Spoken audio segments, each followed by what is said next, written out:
Ever wondered what makes TV so powerful in Jamaica? Time to find out. Welcome to Global TV Group 358, where television meets innovation. We're not just about shows, we're about shaping society. In Jamaica, TV keeps you informed, connects diverse voices, and supports democracy. Imagine a Jamaica where broadcasters unite, sharing data and collaborating globally. That's us, a unified voice in the TV industry. Did you know TV advertising is still king? It drives website traffic, boosts brand equity, and powers integrated campaigns. Even in an age of digital, TV stands strong, resilient in tough times. Our Global TV Deck is your treasure trove of insights and data. With charts, graphs, and success stories, it's your guide to impactful TV advertising. Curious to learn more? Visit our website and see how Global TV Group 358 keeps television at the heart of entertainment in Jamaica. Get ready to binge watch the future. Only a look at Jesus,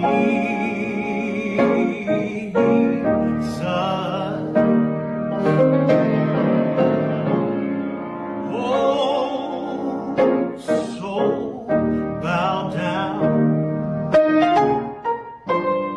with care.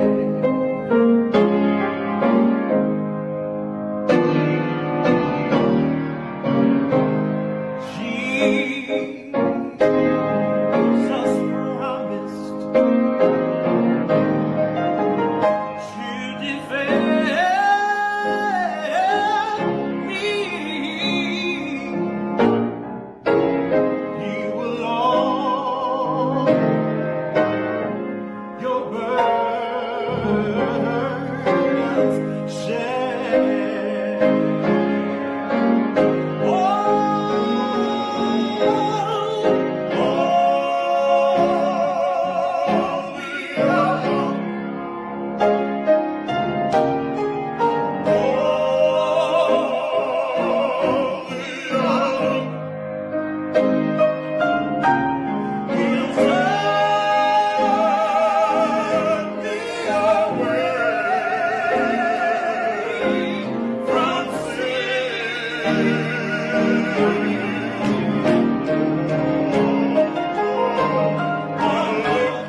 This morning we will pray Psalms 19.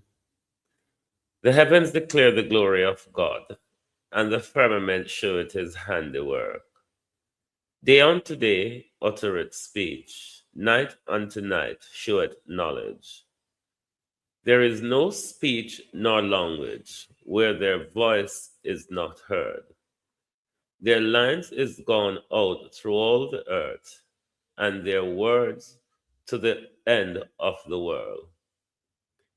In them had he set a tabernacle for the sun, which is as a bridegroom coming out of his chamber, and rejoiceth as a strong man to run a race.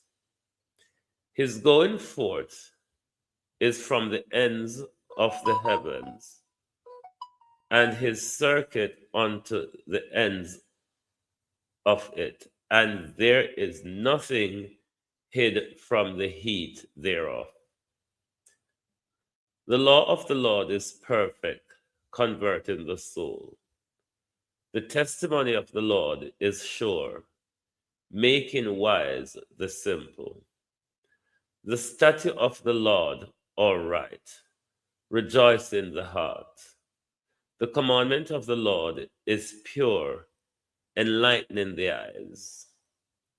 The fear of the Lord is clean, enduring forever. The judgment of the Lord are true and righteous altogether.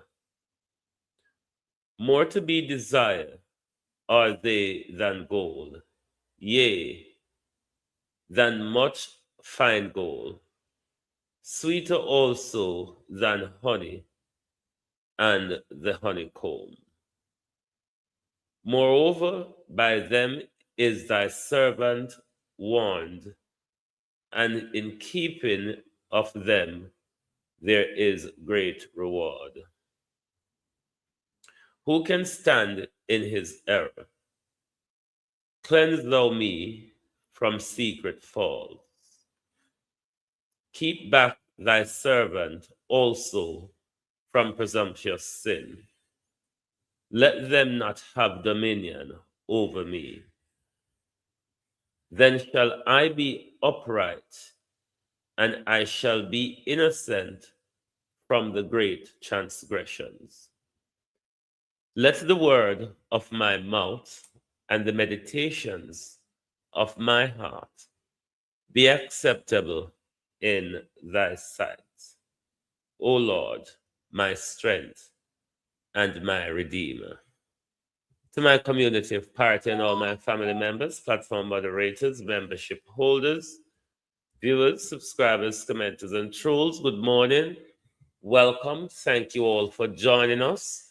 We're going down the road this morning that we should have taken yesterday. But yesterday morning's program was so important, so we have to jump ship. We're not going to tarry too long this morning because the Integrity Commission Oversight Committee is quite a long video, but we will go through it because there are very important bits and pieces in it. I mean, of the time and media space to slot it out. So the best thing to do is for all of us to listen together. And the areas where I want to object, the area where them juke me, the area where people like Samuda, Dalrymple, Filbert, and the lot juke me with command pin or bar wire, then me going to have it up and jump out upon them. Because it's one disgrace to have a thief in Parliament.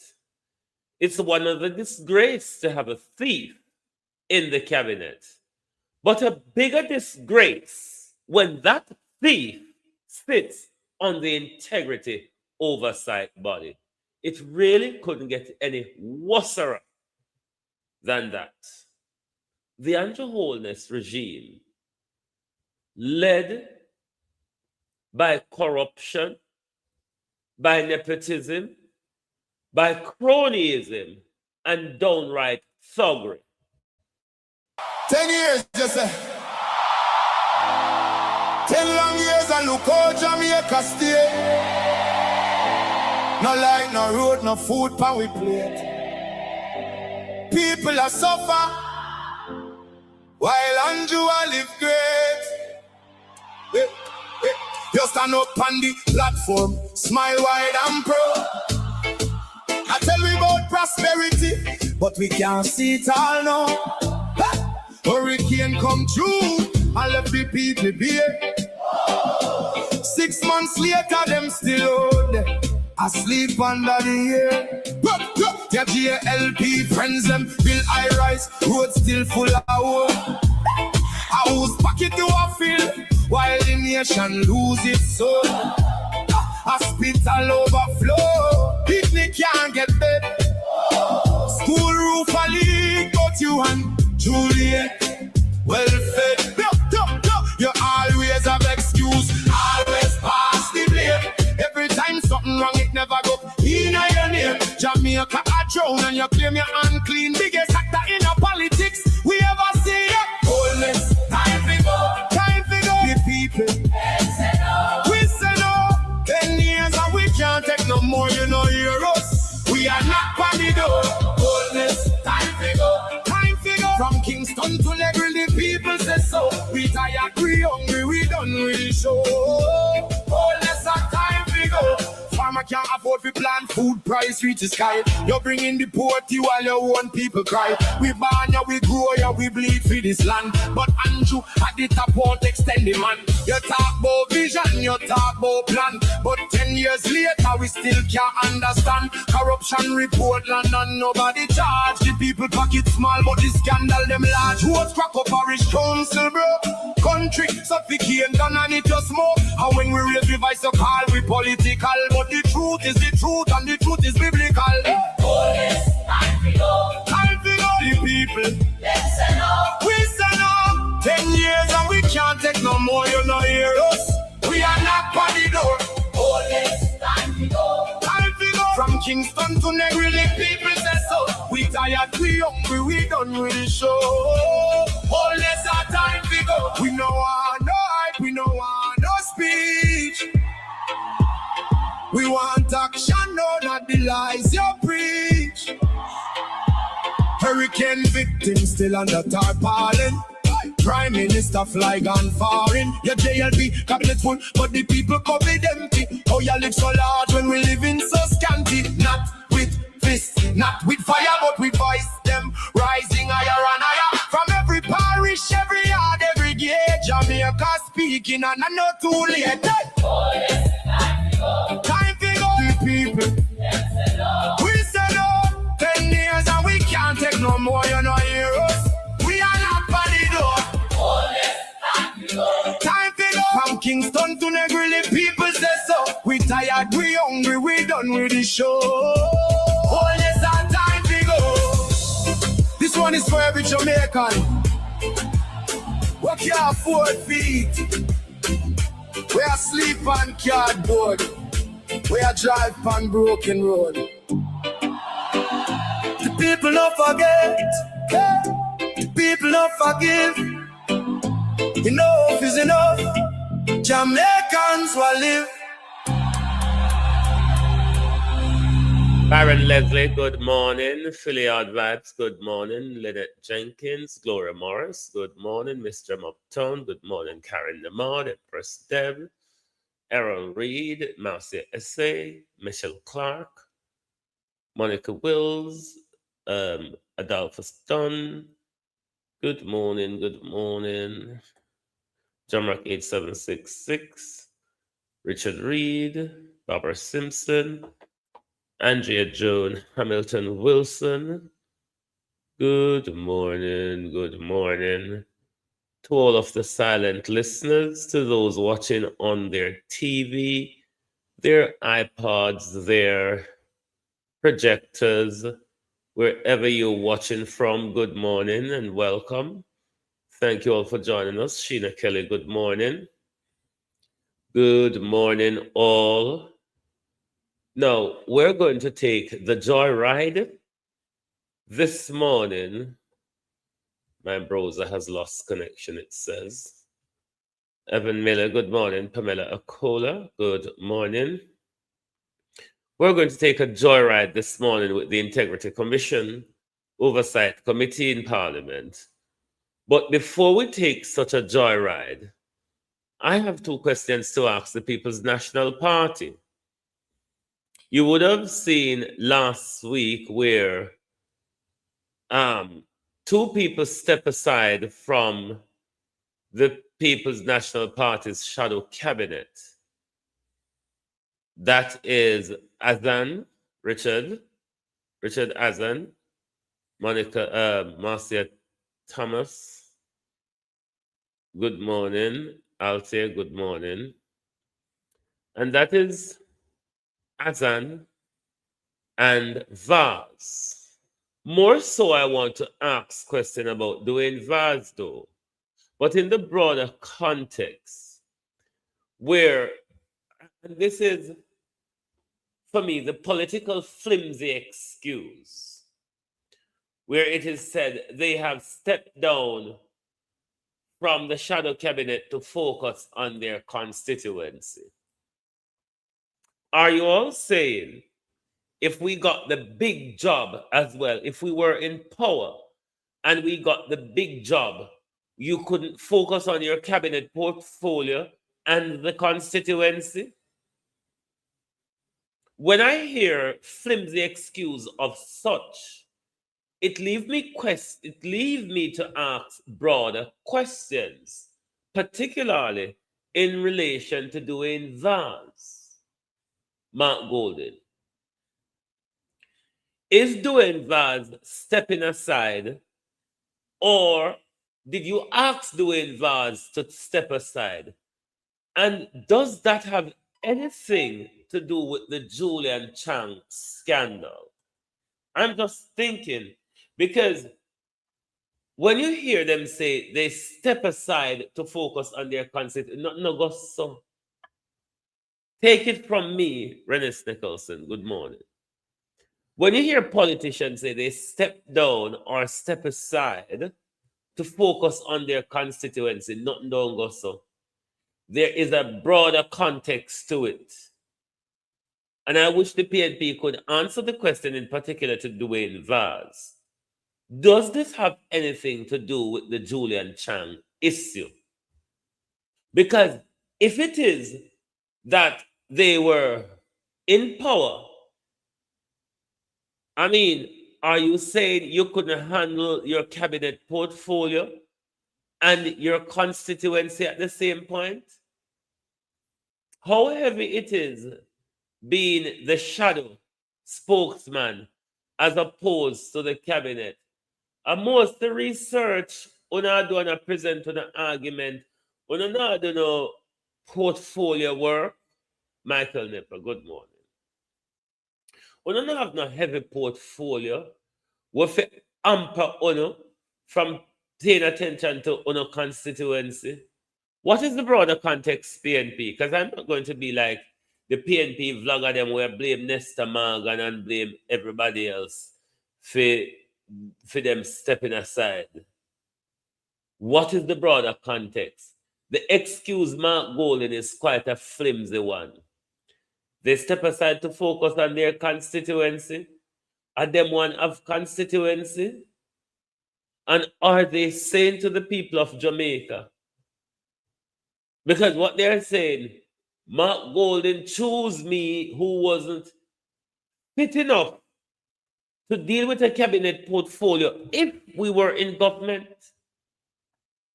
That's what the message is, you know. I don't know to the other docile PNP vloggers who, rather than questioning Mark Golden, want to blame the PNP. We can't keep blaming Labour for everything we are going in a PNP. This is a PNP internal issue.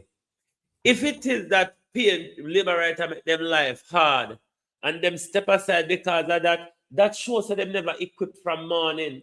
So that would still be an internal issue where Mark Golden would be choosing the wrong people for the wrong job. PNP vloggers gonna wake up Wake up and deal with the internal issues and stop blame Labour Party for the internal issues. Because we're not going to have Labour Party for blame for a very long time. If it is that Dwayne Vaz and Richard Azan can step aside to focus on them constituency, they were never equipped. No, him that Luton Cousins, and a Luton Cousins giving the two portfolio together, London Works now, Luton Cousins have, isn't it? I'm sure that's how it is. Luton Cousins been given land and works. Yeah, because Dwayne Vaz and Azan, is my understanding, step aside to focus on them portfolio, them constituency.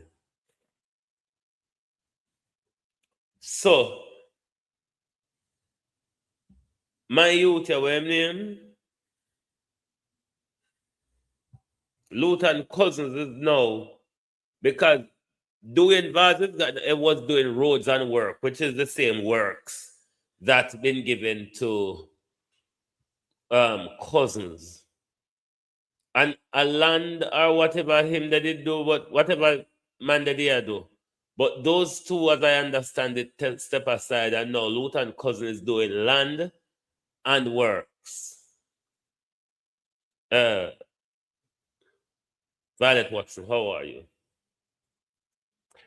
But the little flimsy excuse don't work with people like me, because that says you were never suitable for the cabinet. If the PNP were elected, you were never suitable for the cabinet. Now me hear PNP vloggers blaming Nesta Morgan this and how Nesta Morgan for blame Yasso? If it is that any frustration or whatever coming from Nesta Morgan, then this is where they must press harder and be more robust in their spokesmanship or their cabinet shadowship of their job. But to step aside, so now go focus on a constituency, that's the flimsiest excuse any politician could come up with. So tell us what the bigger issue is in the background, because we know them not step down to focus on a constituency, because we not see when nobody doing a constituency in our country. Neither Labour nor PNP. Colin Morning. We don't see we need a Labour nor PNP doing a constituency in our country. So please tell us, especially if we're doing Vaz, if doing Vaz step down to do with anything to do with the investigation in relation to Julian Chang. What am I doing a constituency? What improvement the constituency development fund, them use and the constituency development fund and do? That we say the improvement in a constituency. How much advocacy we see from them in parliament in relation to their constituency? So please tell us what the bigger picture is. Because we know the small picture, we want to present to we. I know it no go so. I know that maybe your docile PNP vloggers no say no so it go. But please tell us what it is, rather than trying to pull a wool over the public eye. But they step aside to focus on their what constituency them a focus on. I hope they produce the result for sure. The focus will then step aside for upon them constituency. Because some of these vloggers also up their favorite politicians' ass that they can't see the role plays. What constituency now focus on? What constituency? PNP, please tell us. Oh, please. Anyway. we're going to go straight to the Integrity Commission oversight because there's a lot to see and a lot to hear. We're going to listen to the thieves. When you think of the Andrew Holness regime, a regime presided over by 11 years of corruption, 11 years of scandal, from the very top down, Quell morning, from the very top down, from Andrew Holness right down, as Mark Golding would say, if the head of the stream is dirty, the entire stream would also be corrupt. The JLP has a top-down corruption issue. The JLP have almost half of their MPs under the probe for illicit enrichment. Could be money secured from drug dealing, money laundering, weapon sales, robbing, scamming, and stealing, all sorts. Illicit enrichment is no good way of securing money in your bank balance. In the Prime Minister's case, in the Integrity Commission report, we learned of people just walking up to Cash Point and putting thousands in the Prime Minister's account, almost to the tune of $500,000. Where are those money from? No one knows.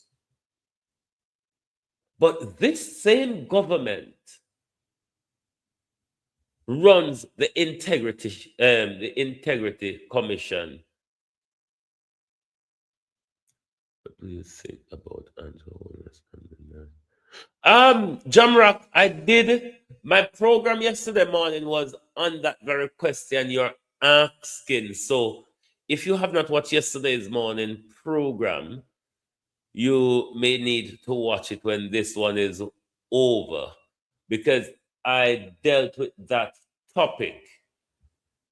I dealt with that topic yesterday morning, which I was meant to do this show yesterday morning, but when the video of Andrew Holness and the president of the Nurses Association came across me, then I switch and focus on that. So my program was on that yesterday morning, so you might want to check that out when this is through. Right. Let us continue on to the Integrity Commission oversight. A lot to hear here. Are practical, are lawful, are sensible, whether the report identifies matters requiring Parliament's attention. That is the work of oversight. So we have to, as the Oversight Committee, be attentive to the relationship also, very important, between investigation and prosecution. The difference between prosecution and persecution is not the seriousness of an allegation. It is the discipline of the process.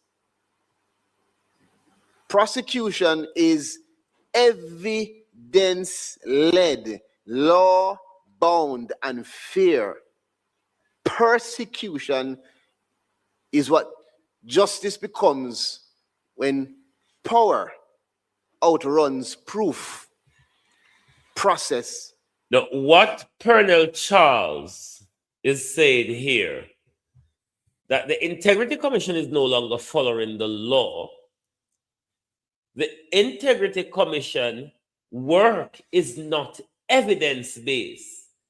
It is a power. They're using their power with political allegiance to persecute, not prosecute. Prosecute is to go where the evidence lead you. But persecution is unlawful arbitrary targeting of a person because You don't like their political allegiance, their culture, their color, their anything that you don't like about them, is what Colonel Charles is alluding to here. Or any legal authority. And as an oversight committee, we must guard slavishly against a commission that has the potential to persecute and ensure that whatever is put before us meets the tenets of. He's basically saying the Integrity Commission is not following the law. They're all going on personal feelings and using the power they have to execute those personal feelings. Prosecution. This observation is not made, let me make it clear, because I know that many are listening and will be recording and repeating. It's not made as an accusation against the commission. It is it's a principle that must guide all public authorities that hold investigative, much less investigative and prosecutorial power. What you need to do, though, is show us the evidence on which you make that such assertion. Where an institution has both investigative and prosecutorial functions within its statutory architecture, the standard of care, that standard must be higher. The public interest is not served by matters being advanced beyond what the evidence and law can properly sustain. Nor is it served if strong cases are weakened by delay, by error, or by lack of clarity. So we have to hold those things into our contention and mind when deliberating on matters of importance that have been referred to us.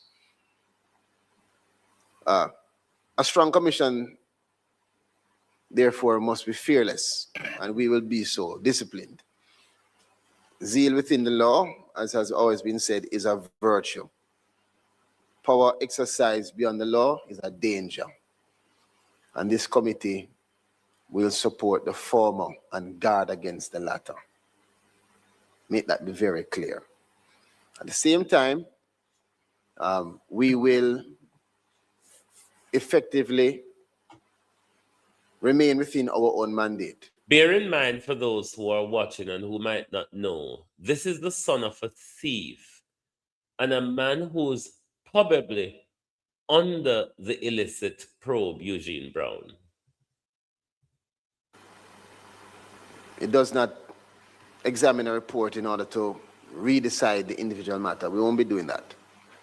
We'll examine reports in order to review institutional performance and to report to Parliament our findings.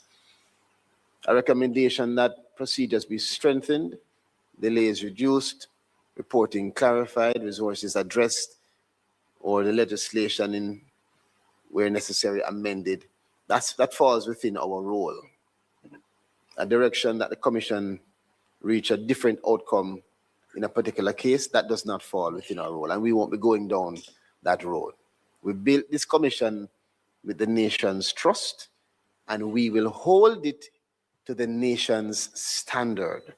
It is what he's alluding to, Barbara. That is a balance that we intend to strike, and the work that this committee now begins. That said, members, you would have within your remit a number of documents that have been sent to you. The minutes from the last meeting of March 12, 2026. I would ask that we take a look on those minutes if you have not done so before. Yes, ma'am. Mr. Chair, I welcomed your opening remarks, and I thought them very timely. I noticed we are moving to matters at hand without an opportunity to actually say I found This- some of what you if I said could- very if I could- helpful. let me- But there let me- are let some me- things let in me what ask- you said let that me- concerns me Let me greatly. assist you, because the welcoming and opening remarks perhaps is not the point in our agenda in which you would have the opportunity to refer to those issues, but you will get that opportunity. I So would the like to be welcome- guided because your remarks Yes, were so- general remarks and not for individual cases. And therefore, it would be good to see at what point on the agenda that is before us that those general comments that you made at the beginning, certainly some of which I found troubling, and some glaring omissions that I was concerned about would then be raised. That's agenda 8. Any other business? Because That's what any we other have now business. is we're at 4, welcome and opening remarks by the chair. 5 is reading and confirmation of the minutes of the meeting held on March 12, 26, which is where we would invite the minutes. 6 is matters arising from the minutes. 7, review of the reports of the Integrity Commission. And 8, any other business that you want to discuss. And at that point, I welcome whatever remarks you want to have at that time. All right? You're not on mic. Yes. Yes. So I would move to. No. I am now on mic unless you're making a ruling that I should not be on mic. I'm making a ruling that we can move ahead with the No, agenda. I'm simply saying to you, Mr. Chair, If you're that at repeating what any you have other said- business, that at any other business, I would like to be called upon. There's no need to say that, because I've already committed to that. And there's no difficulty. This is not the back and forth in Parliament. We're one committee. And I intend to hold us to account as one committee, not separate members. All right, so let's move to. Mr. Chairman, I think in light of your opening comments, so members should be asked if they want to comment. The reason for this is that I thought you've made some good points, but there are other points which also can be made. The first point your comments. Chuck. No, I just want to say. Member I Chuck. thought that the Member IC Chuck. would be present today. Member Chuck, Yes. let me say this. Yes. Permit me to move through the. This girl is just another sister as Juliet Wholeness. This is just another bitchy little girl placed on the high chair. The agenda, we will have an opportunity to ventilate all of these issues. There is nothing that says that it has to happen instantaneously. All I'm asking is that we follow the agenda. There's a purpose to its order. And as chair, I'm going to ask members to just allow that we go through very quickly. And we'll have an with opportunity due to respect, say Chairman, fully. welcome and opening remarks should be not only for the chairman but for everyone. You're welcoming me after I've welcomed you? No, you're welcome, and I welcome to be here at the meeting. And No, well, you have it wrong. But The opening remarks are not for you. The opening remarks are within the remit of me as chair. You have a problem, member. Go ahead. Mine is mine is procedural too, Yes. because I just want to know where I will be allowed to raise, not just on what you said, but I also have some procedural questions that I'd like to ask about how the committee operates. So I want to know where on the agenda that would be. So- and I would say I'm guided by you, but given how extensive your opening remarks were, in fact, they were a dissertation, right, on the work of this committee, I would support Member Chuck in saying that given that extensive dialogue, it would be appropriate for members to comment. So I thank you for your submission. And again, I note that if you read through the minutes, you recall that at the last instance, there was an opinion that was requested. The matters arising from the minutes would also be another opportunity, if you have any issue relating to procedure, for us to address that kind of matter. Member Campbell. Thank you, Chair. I wanted to understand if the ruling is that something that is mentioned in opening remarks should be addressed under AOB, because my understanding of AOB is for items that did not arise in the other parts of the agenda, that it comes at the end as almost a safety net now, that whatever you would have missed, you can now introduce it as any other business that wasn't discussed. I did not get the impression that AOB is for something that was discussed already. I certainly did not have that impression. So I'm asking for your guidance. Yeah. All right, so the guidance is simple. We're trying to go through the agenda, get these matters treated with, and then we'll have full opportunity to go through all the different remarks. A lot of, just permit me to finish. A lot of the matters that relate to procedure will also intermingle with the matters arising from the minutes. Because a lot of what I said was based also on our last meeting where we called for the parameters within which this body will operate. So instead of repeating, what I'm asking members to do is just for us to read and confirm the minutes, and then most of the matters that you have an issue with that will be procedural in relation to what this committee's function is are actually going to arise at 6. So we don't have a difficulty in relation to whether or not you should be heard. All I'm asking is for us to move to 5, read and confirm the minutes, go to 6, and we can have all the time we want to ventilate everything. Not all the time, but we can ventilate it at that time. Yes. No, I hear you. You're talking about any other business. And I'm saying to you that one, matters relating to what I discussed that have to do with the function of the committee can be and are best discussed at 6. Any other matters, which I don't know what members have in their mind, can be discussed at 8. Have you ever looked at your Just bank another account Gillette and poll. thought, how the hell do Yeah. people actually build wealth? Imagine 12. Please. I'm saying to you, I'm not limiting my question to this particular instance. I'm looking at a precedence that is being established. I am trying to get the understanding if what you're saying, because there could be a next meeting when something that is mentioned in opening remarks is not addressed in the minutes and therefore would not be properly placed as a matter arising from the minutes. And in that regard, and it would not be properly placed as AOB, yes, because it would not be any other business, because that business would have been dealt with already.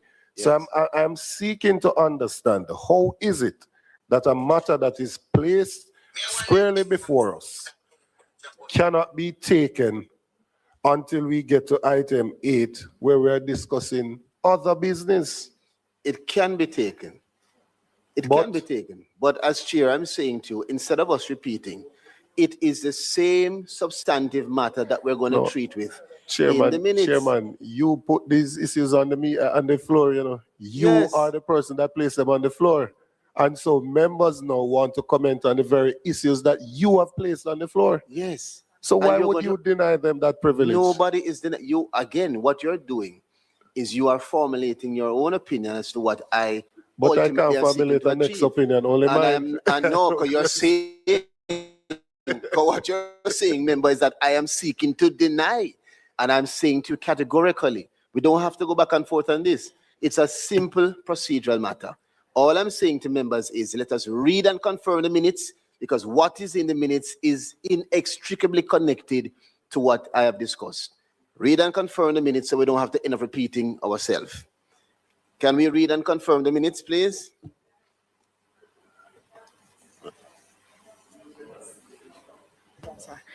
I note that the minutes, in the minutes, I am absent without apology. And I can't recall getting the invitation for this meeting or any paper, any knowledge of a meeting on March 12th. Well, You've been busy at sell way out. You've been busy inviting murderer to come kill we, rape we, and hold we up with gun and jaw we in a bush.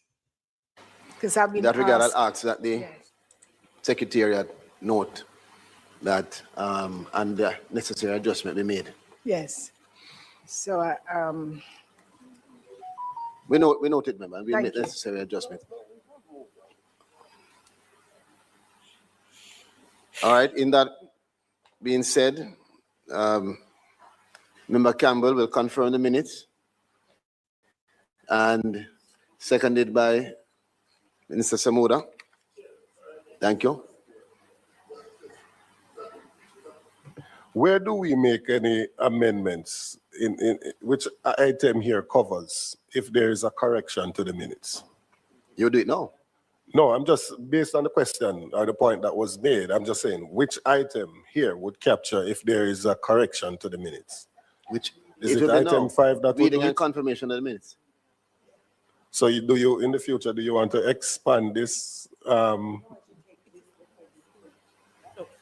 It is well understood that any amendments to minutes are articulated by members who are at the meeting, and those amendments will be there are accepted. some agendas that you have reading of the minutes, then you have confirmation or whatever it is that you would want to make amendments to the minutes. So you And want to then you have matters arising. So I'm just asking because So are you just for I'm clarity? not talking about this meeting. I'm just talking about how we operate. Because I'm saying at another time, it could be that somebody had a correction to what was said in the minutes. And I'm just asking which item here on the agenda would accommodate it. That's what I'm asking. So to be clear, the item that would accommodate it is the same item 5.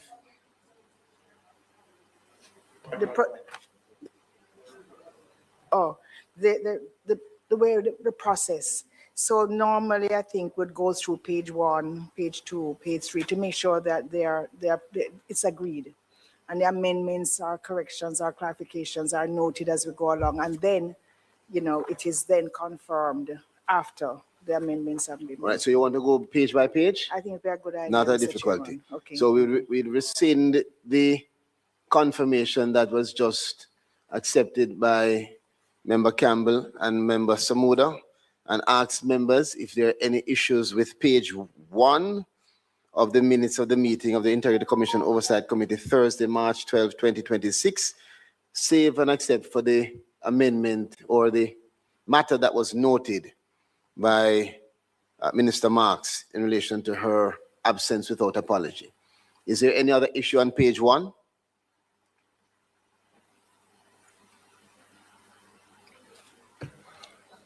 I would encourage the committee not to have meetings on days during the budget presentations, particularly for members who have to participate in the debates. Okay? All right. Any issue with page 1? I'll take that as accepted. Any issue with page 2? Minister Marks, any issue with page 2? Any issue, Member Campbell, page 3?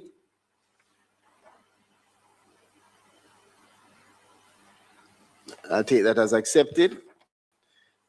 And page 4.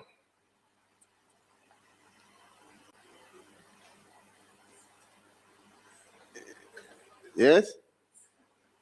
All right. All separate pages having been intricately examined by members and accepted as there being no need for any further amendment under the law as constituted and the authority given to us in this House of Parliament as we serve the people of Jamaica for all 14 parishes. We then say that, or we ask, again, I'll ask Member Campbell, can we confirm the minutes? Your name?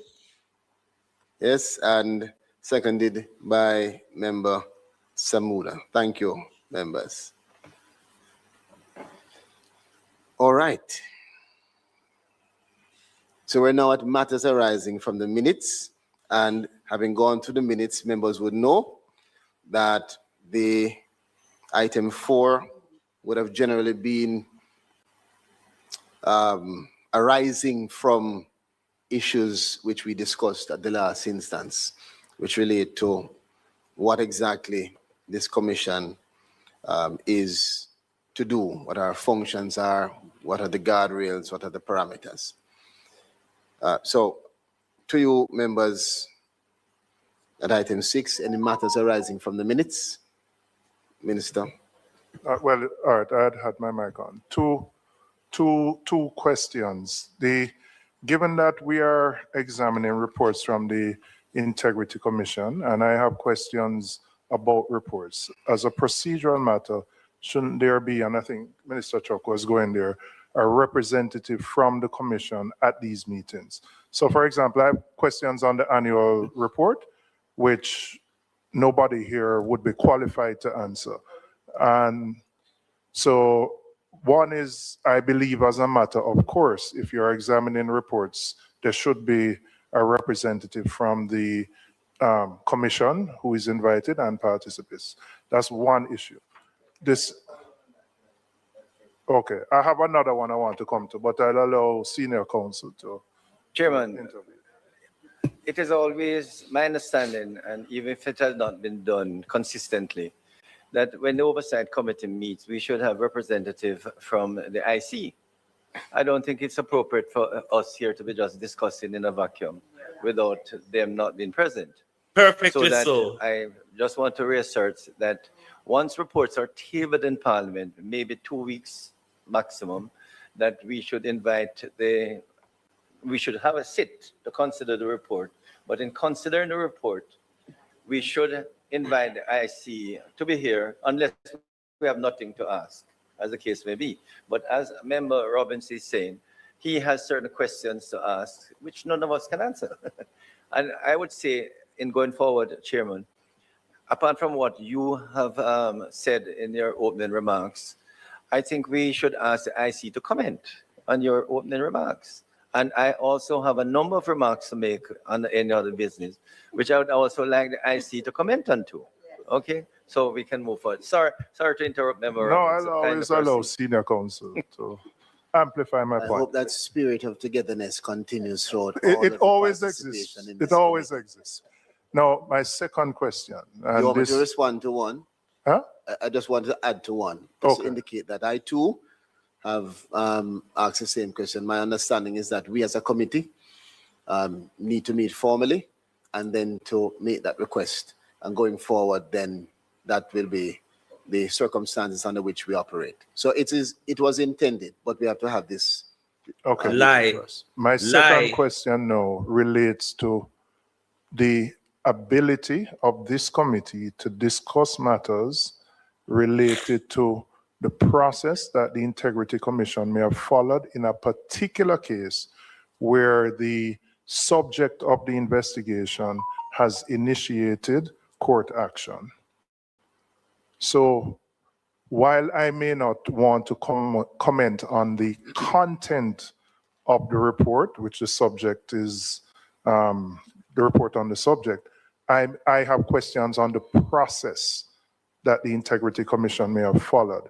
And I want clarity as to whether we can raise questions, have a discussion about the process that the Integrity Commission may have followed, where a subject has taken court action in relation to the report.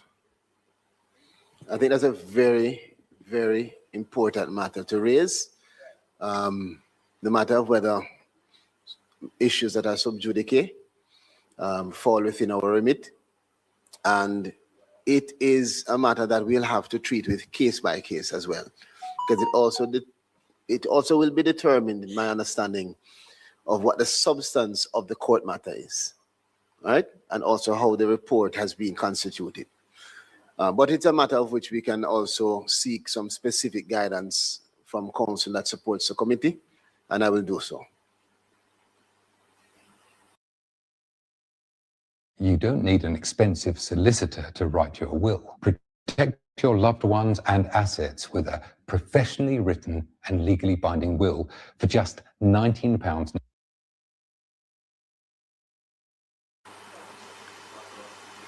Horizon.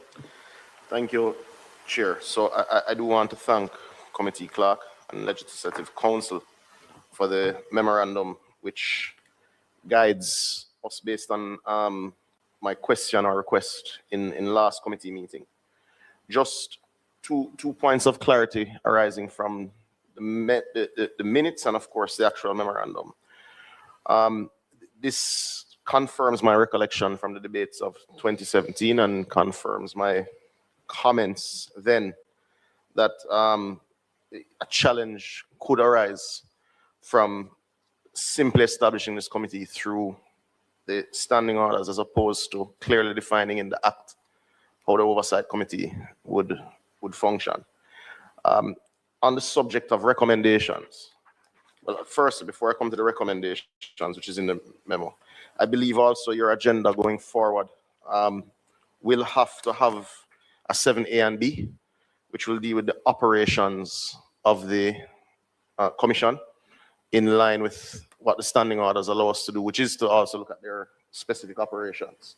Because as you mentioned in your opening, it's a sizable budget item and operations cannot happen in a vacuum without being interrogated here as well. To be clear, member, you're asking for the agenda going forward to have on the review of reports of the Integrity Commission, subsection. That would be A, and review of operations of the commission as B, which the standing orders allow for, but not covered in the agenda. In the context of the reports? In the context of generally?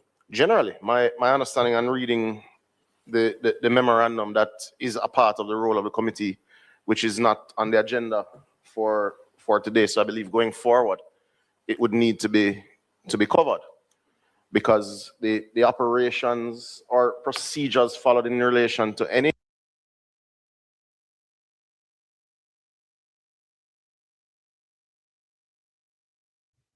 even Colonel Charles' colleague on the commission, on the committee rather, is seeing that Colonel Charles is doing a botch job today or last Thursday, whenever he did it. They realize he's doing a botch job. Investigation or assessment from the commission can't be taken in a vacuum, also outside of their administrative operations and what guides them. So I think that needs to be done. And just on the subject of recommendations, which forms a part of the memorandum associated with the item under the minutes, I'm not totally clear whether recommendations have to come from a settled matter of the committee or recommendations through your office can be forwarded to who in the form that it is allowed from individual members as their individual recommendation. That isn't settled for me here.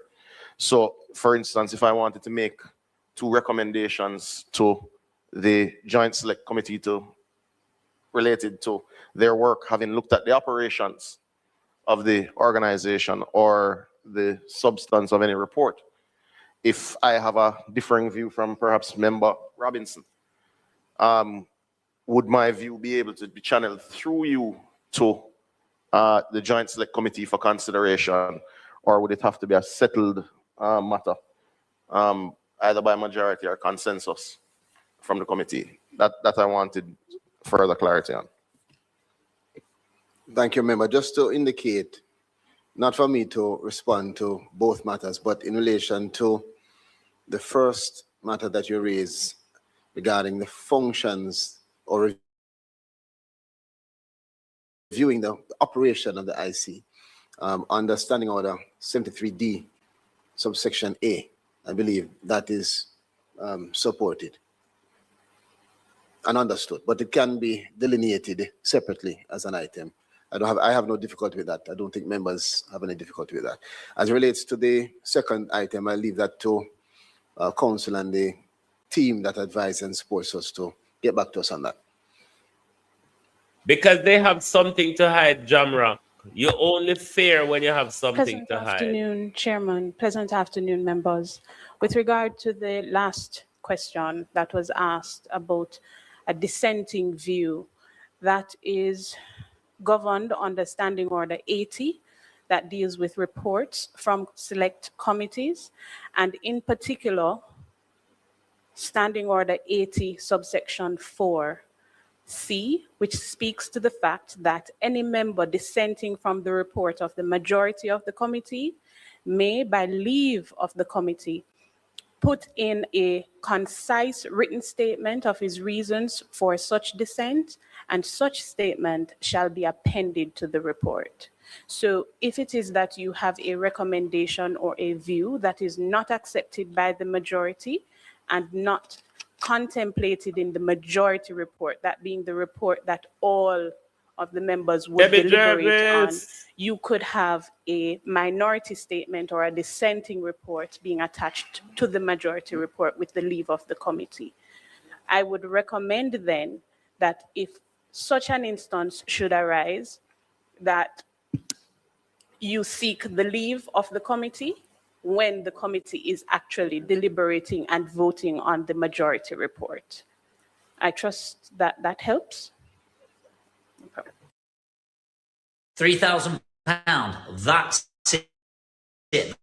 That's all it took for me to build my property business. 1 second for me, members. Yes.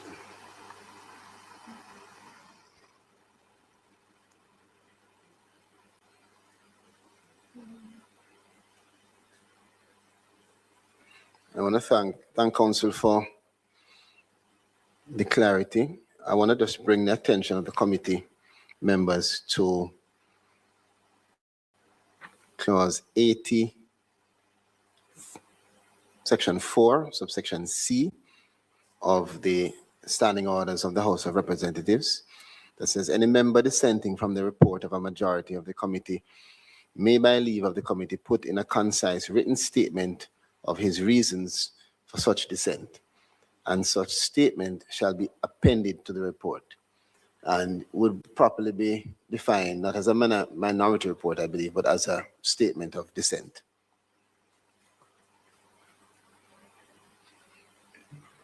Any other matters arising? Member Brownberg?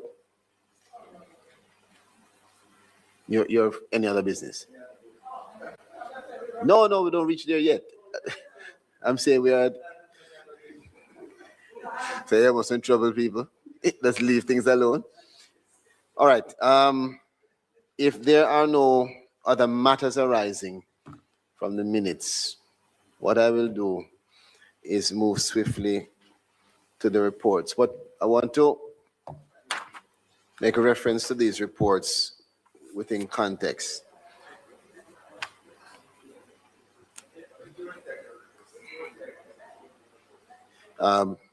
Just to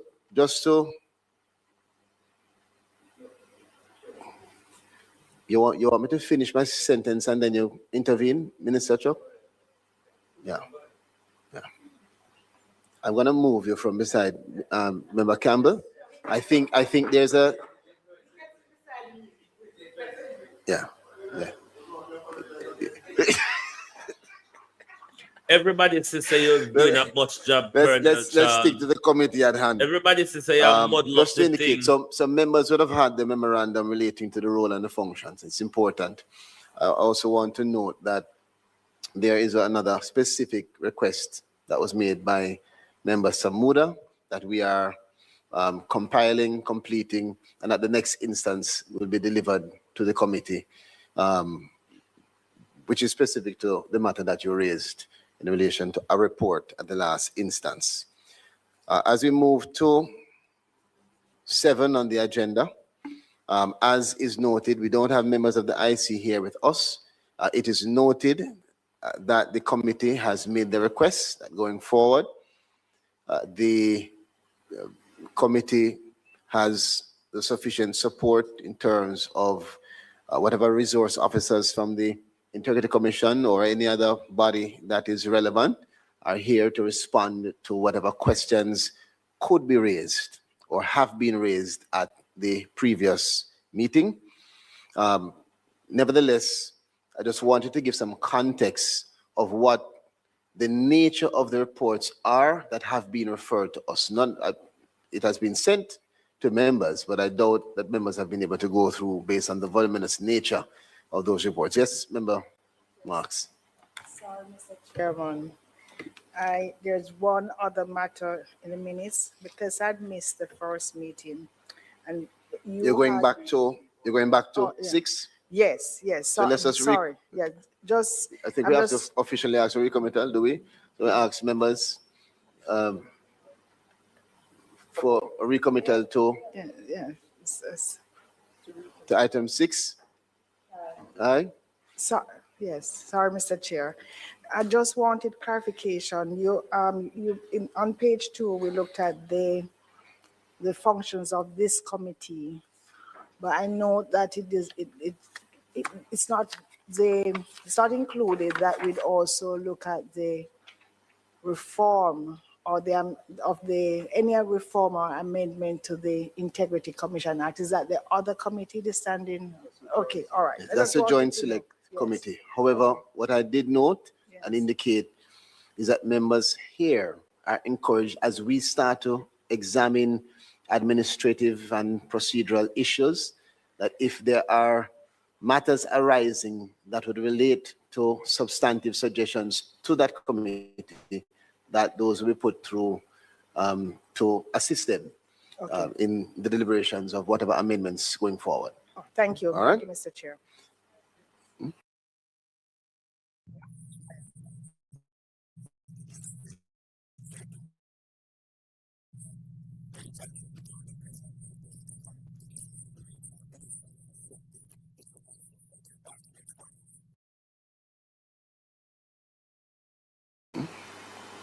All right, so we return to item 7.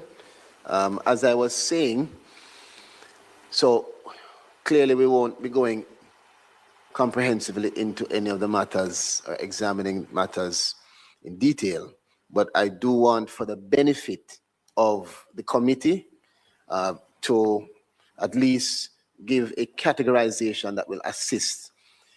So has this been sent to committee members? All right, so the reports that you have before us are 64 in number, and majority of them, 57 to be exact, relate to statutory declaration non-compliance, failure to file. And that's the dominant stream in terms of the matters that are before us for our consideration. We also have what I've defined as 2 other categories of matters. Substantive investigations, we have 5 of those, of which you know those matters. And in terms of annual institutional performance reports, as we had noted before, we have 2 of those before us to address. Some of them, I assume, we'll be able to summarily deal with because of the nature of those matters. But there are questions that I would encourage members to ask themselves when going through the reports.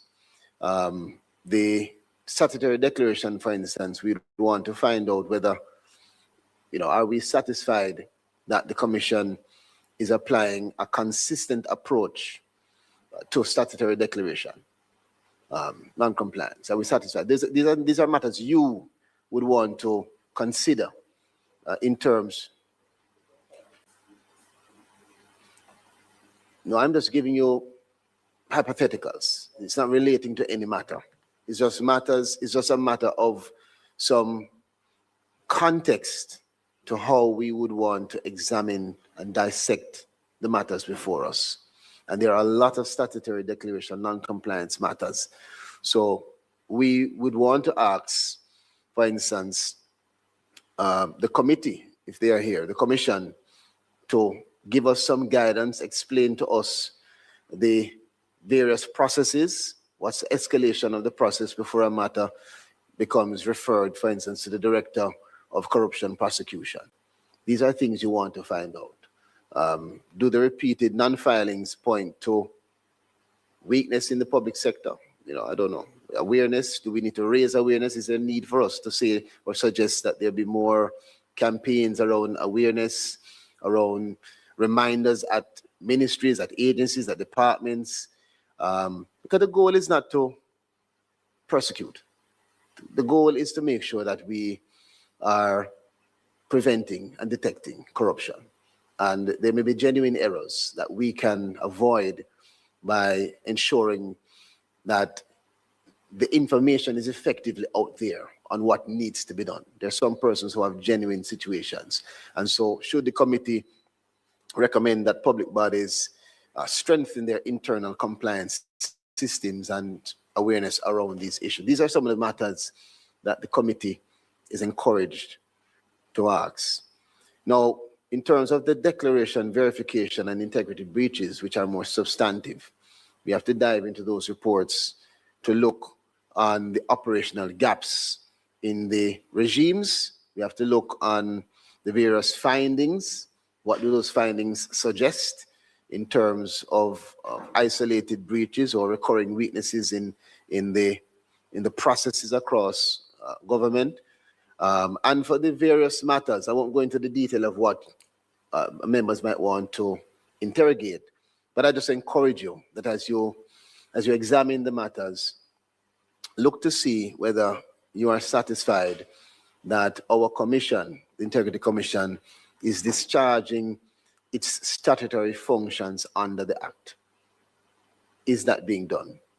And if so, we must ensure that it is upheld. If not, we must ensure that matters are addressed.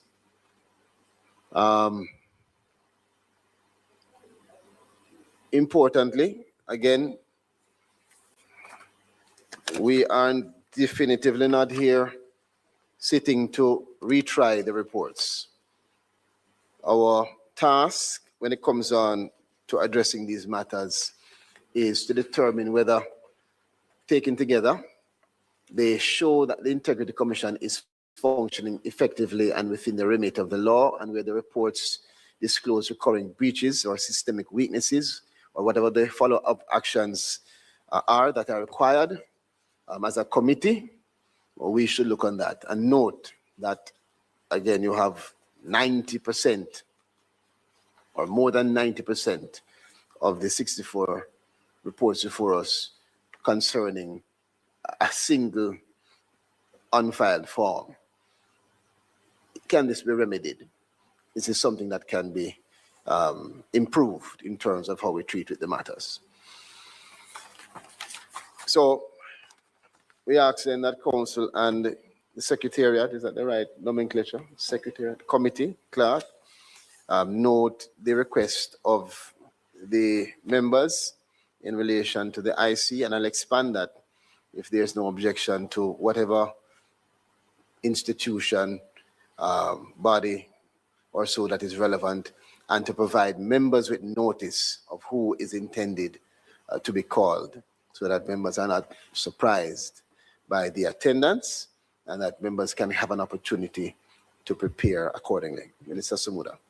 Thank you, Chair. Just to note that the request, as per discussion in matters arising from the minutes, should also include the commission's or membership of the commission staff that can address operational matters within the context of the standing orders. Got it. The real advantage of using software like Xero is that we can access the numbers, the information about our business wherever we are. Ultimately, that means that we have a holistic view of our cash flow and what we need to know when we need to know it.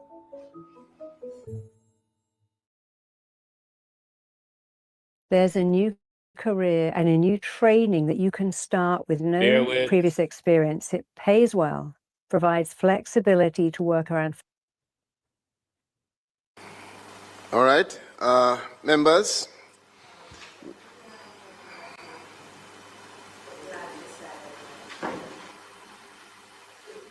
Which side?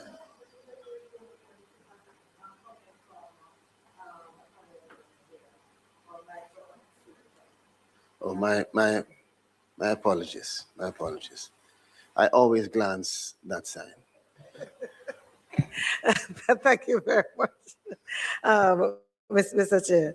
Mr. Chair, I know that Chairman's privilege would have allowed you to make the comments that you did earlier about some of the issues that we need to ponder as we review the reports. I would like, though, to also say that one is, and you rightly covered a number of issues to consider on the part of the IC itself. I think, too, that we as members would also need to ponder how we deal with issues of individuals deliberately withholding information from the commission, and what does that mean? Are there implications for our committee with standards of behavior and so on? And just as important, I was also thinking that in a number of the cases that are failure to file, sometimes individuals have actually paid the fine that is requested of them since the filing of that. It would be important also to know. Also, there seems to be that huge gap that if I refuse to pay, then what? And as I think you had made some, you had alluded to it, if as repeat offenders, for example, then what? Because I believe that these are also some of the things that we see appearing from the cases that are before us. And also, in terms for your class 2, the substantial investigations, I am seeing in a number of the recommendations that the IC itself has made, issues that quite frankly point to an absence or breakdown in the management of the entity under review. And I believe that it is unfair to have the IC hamstrung with issues that could have been prevented if the administration of those entities, the management of those entities were to follow the laws. And I believe that we also have to talk about stuff like that and see how we can prevent that or provide some other kind of penalty or other actions that can be taken there. I just wanted to place those on record. Thank you, Member. Chair, I wanted to ask if we could make a request of the IC when they're coming. I don't know if they have the information, but at times, I don't know if it happens to others, but it is at times frustrating when you see all of these reports coming to the Parliament, failure to file, right? And failure to file. No, failure to file. No, to file. Yes, they didn't submit anything. Most of the reports, 57, I believe, of the ones on the list there are failure to file. Now, I agree with you, Chair, that we do not want to make criminals out of good, innocent citizens. I agree with you. That ought not to be the aim. And I agree as well that clearly there seems to be a need for greater education and awareness. But I wanted to know if the IC has any information that could show us whether or not when we have these cases of failure to file, do they eventually file, and or do they dispose of the issue, or does it result in a substantive investigation? So we could have an idea as to whether the failure is a deliberate mechanism to avoid the scrutiny, or if it was just an innocent mistake or unawareness of the obligation to do so. That's my first point. My second point is in relation to the substantive reports and the perceived damage that you would say it would do to one's reputation. And the procedure that is used to get to that point. But in looking at some information elsewhere, in the annual report, for example, if you analyze it, you realize that of the investigations that commence for illicit enrichment, for example, one has been recommended for charge, one has not been recommended for charge, and 6 have been discontinued. So it would say that only 1 of 8, which is 12.5%, that has been recommended for charge. My issue is that, well, clearly it is the operations of the Integrity Commission is such that if they start the investigation and you provide the information, there are no gaps that they discharge or they dispose of the matter and your name is never called. So clearly that protection is there. The evidence is there to support that.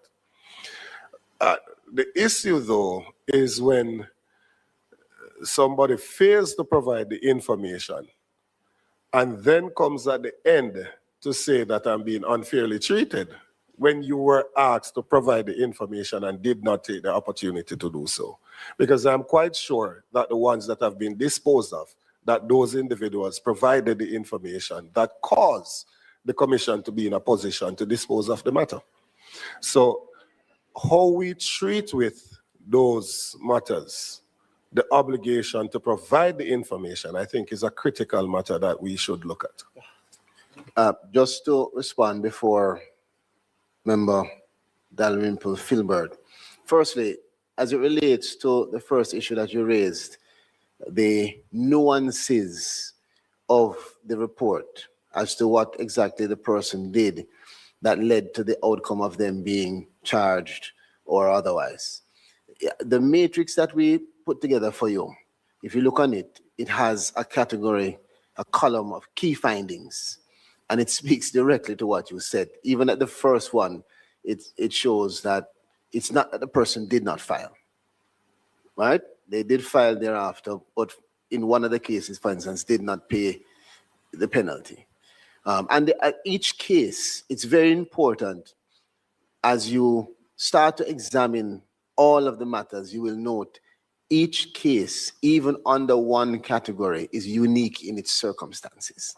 So it leads me to the second issue that you raised, where it might be, for some, a reasonable assumption that if you have X amount of matters, some disposed, one advanced, and one not advanced, that the one that has advanced must be then that this person did not provide.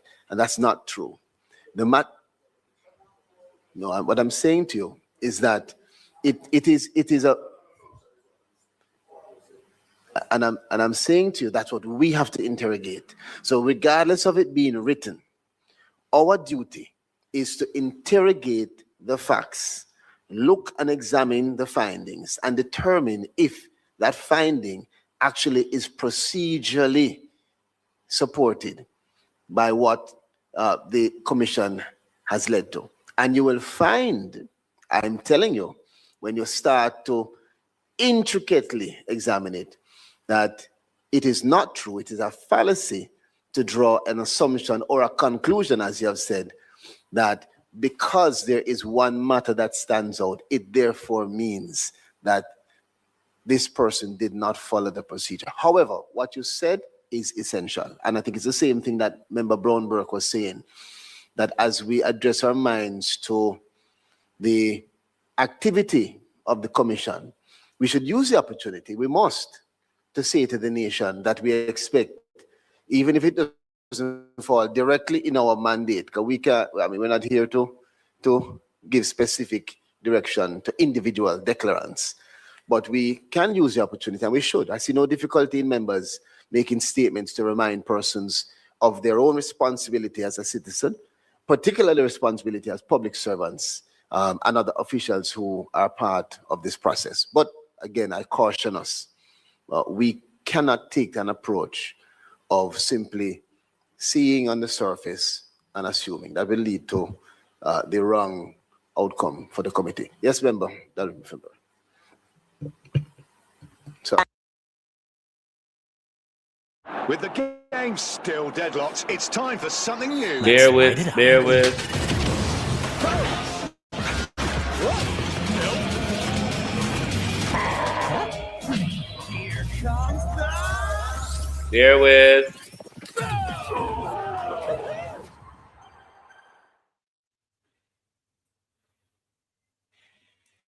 Those are called mid-rolls, which we can't do anything about. We can't skip them.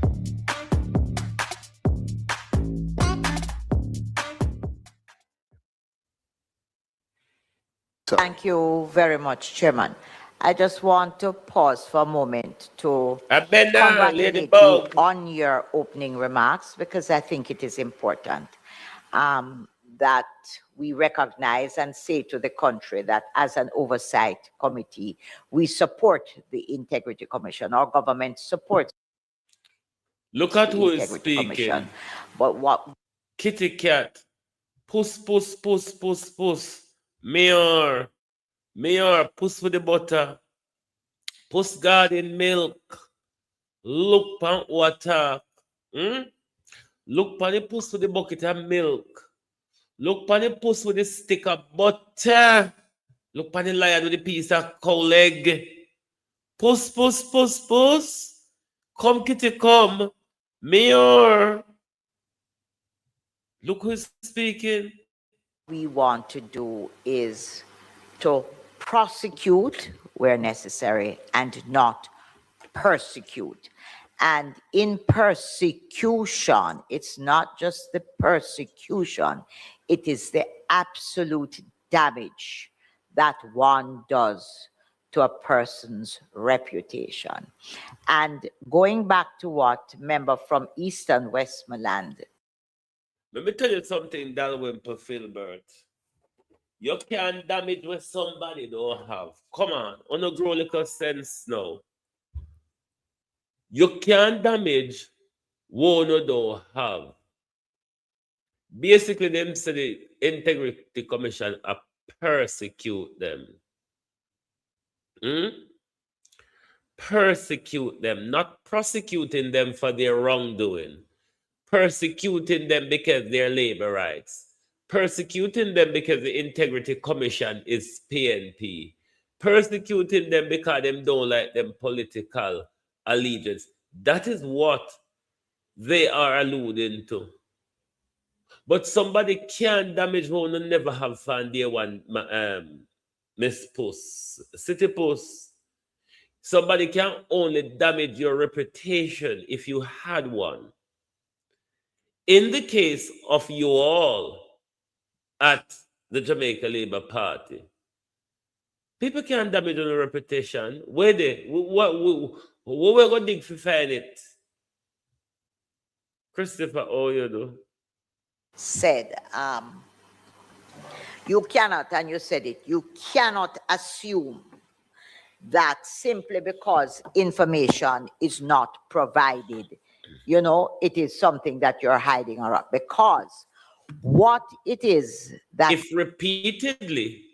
repeatedly asked to provide it and you failed to, in the case of the Prime Minister, where the Prime Minister don't think the Integrity Commission have the right to be asking for X, Y, or Z, even though the law permits the Integrity Commission to ask for those proof, then what else do you think, Lady Puss? happens, it is very often, it can happen, it has happened, where you ask for information. For one reason or the other, you don't recall. There are times. Listen to that silly excuse, yeah? Where there are persons who might have, for example, I just pull out of the hat. There are properties you pay taxes for, but you're in a company situation where at the end of whenever it is that you are to pay the taxes, it is brought to you and you write down and you pay, the person in the company pays it and you send it off.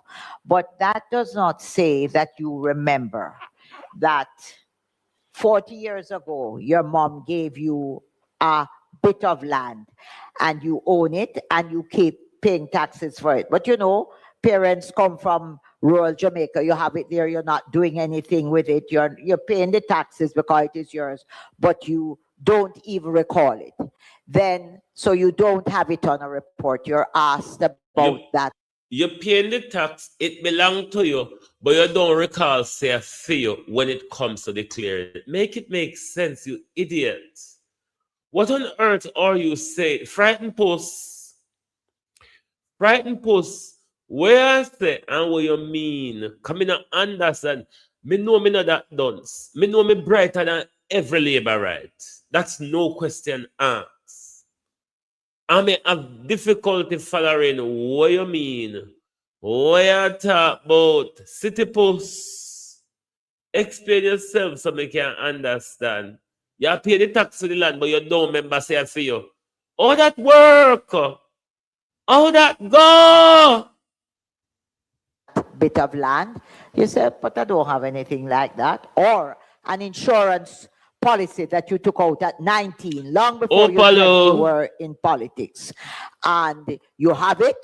Sometimes you pay it. Sometimes, as a lot of persons that I'm familiar with, the policy lapse because you forget it at 19, 20, 30, not paid. But you never put it on because you don't remember it. You are asked about it. You say, but I don't have no insurance policy. You check back and you do.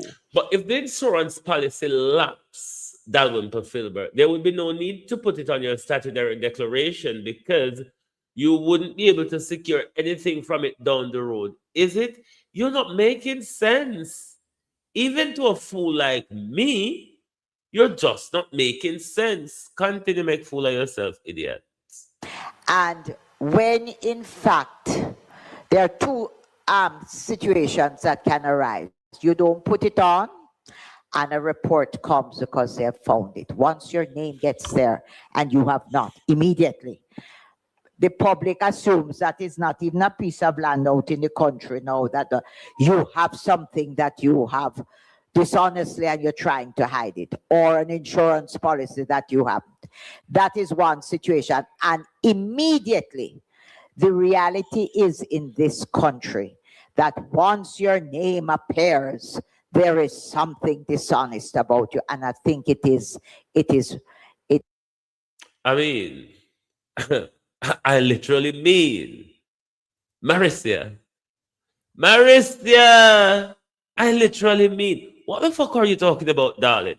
It is so difficult to follow what you are trying to say.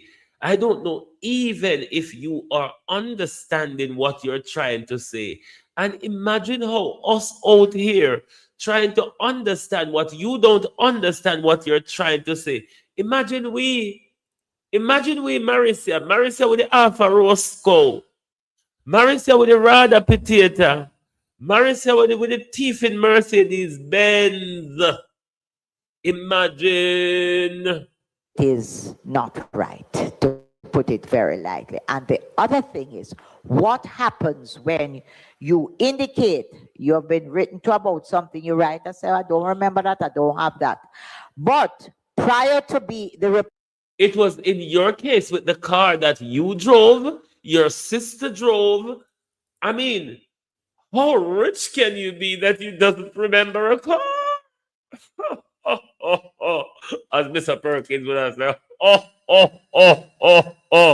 how rich can you be? How much asset can you have so you don't remember a big old car? Thief in Maricia. Report being done or you being charged, you're brought into a meeting with the Integrity Commission and you have recognized. You ever know when you sit and you forget, recently the bank in Falmouth wrote me about a safety deposit box. I said, I don't have one. Never had one with NCB. They said, oh yes, you have. When I find out I had it for 35 years. But listen, goes, I said, I didn't remember that. I don't have nothing in there. Better than that, you must come down because it's going to be opened. We're changing back a location. I said, it's all right, my secretary, I'll give you written permission. She can open it. If you find $1 million in there, you tell me or what, because I don't recall. No, you have to come yourself. And then the next thing comes, $19,000 to pay for the opening of the boxes. It's 30-odd years. And I'm linking this to what can happen with the Integrity Commission. So, of course, you turn up down there. I said, no, I can't. I've come in and can't come. I said, listen, open it. And I said, you have my written thing. When they open it, of course, the box is empty. Never use it yet. Never remember I had it. Nothing at all. Now, when that happens with the Integrity Commission and you go before them and you say to them, I genuinely didn't remember this, but yes, I was incorrect. My information on the document was wrong. How do you all do your job with such bad memory? We want to have selective memory. Because off the snap of a finger, we don't remember everything Michael Manley did in the 70s. But when it comes to phone accountability, all yesterday, you do remember, you have a memory problem when it comes to the truth. Isn't it, Marissa? Marissa, isn't it fair to say when it comes to the truth, you have a memory problem? Or is it deliberate avoidance of facts and truth? Marissa Filbert. Remember how Mas Henry killed himself? Mr. Hen? Do you remember, Marissa, how your husband killed himself? Don't let us go there this morning, darling. Do own this. I did have this box that I was using, and here it is. And they go through the various years, and what you say, the information was wrong. What really operates when on a basis of something like that that happens to persons? You are still charged because you forget. You have admitted, for some reason or the other, you just didn't remember that you had X. It happened long ago, and you have admitted it. You have indicated to them, and then you have some people turn in a report that, it says, add it to it, they accept it, and then you're still charged. And what happens there is that immediately those who wish to speak, to think ill of you, of course, they jump on it. And with social media these days, you destroy. So I am in full support of the Integrity Commission. I'm in full support. No, you're not, Marissa. Marissa, you're not. Come on. You're not in support of the Integrity Commission. If it is Marissa, the wife of Henry, if it is that you're in support of the Integrity Commission, you would be compliant with the Integrity Commission. You would deploy honesty, Marissa, when dealing with the Integrity Commission. But you, Marissa, the liar and the thief, so you end up getting charged, It's not because you never remember. It's because you told lies. It's because you deliberately omitted the truth, Marissa Filbert. Investigation. But I want to thank you because I think it's important that the nation understands that there are persons who serve in public life that have their names on documents that are tarnished, that really and truly there is no true basis for them to be there. You're not talking about yourself and Andrew Holness or Andrew Wheatley, are you? Or what the other JLP senator were dead, where they named something another Campbell? You're not talking about any of those, Marissa. Their reputations to be tarnished. So just want to say how important it is, your opening remarks and our approach that where there's wrongdoing, we must answer for it as public service. And whatever they do must be borne in mind that the idea is to have people in public service that are open and honest and not doing anything, but there is no requirement under the law to destroy someone's reputation at all. Thank you, member. It is not destroying one's reputation, Marissa Filbert. Considering the gag clause in Section 53 of the Integrity Commission report, considering no one's name, Marissa Filbert, is being put out in the public until an investigation is tabled in Parliament when completed or referred on to another competent organization like the corrupt FID or the corrupt MOCA or the corrupt tax administration of Jamaica, Marcia Filbert, or for charges, Marcia Filbert. So uno don't make it look like say when uno fail to do what uno should have done and ought to have known what to be done, the Integrity Commission attorney should know.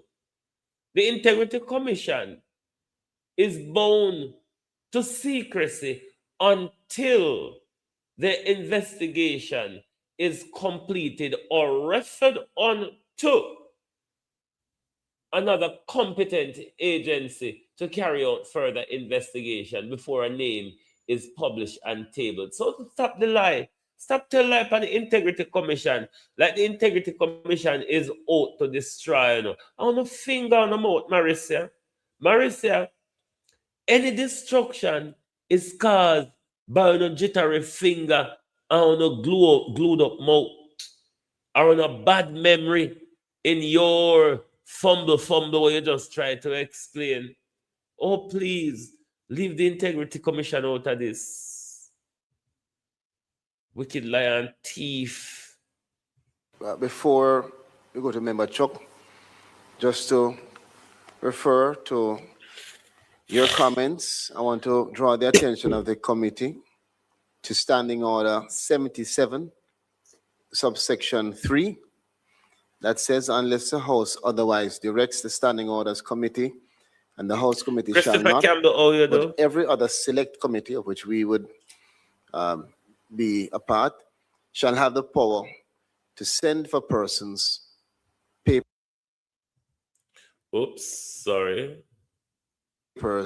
and records. That power is within our remit so that we can assertively interrogate, which means though something may on the surface be before us, you can call and examine, not wantonly, not frivolously, but because it's reasonable, right, to note that the things before us may not be accurate or complete, and it doesn't have to be intentional either, but they can have an impact that is deleterious on the person that is the subject. For instance, what you said, Member Campbell, you will reasonably draw some conclusions, and I don't think there's any difficulty with that. But in my knowledge and understanding, particularly in legal practice, many times when a witness is before you, you get to understand that what you thought was the facts and the guardrails are not truly that. So we have that authority to interrogate, and that interrogation will either help to strengthen the case or through scrutiny, help to protect someone that is innocent.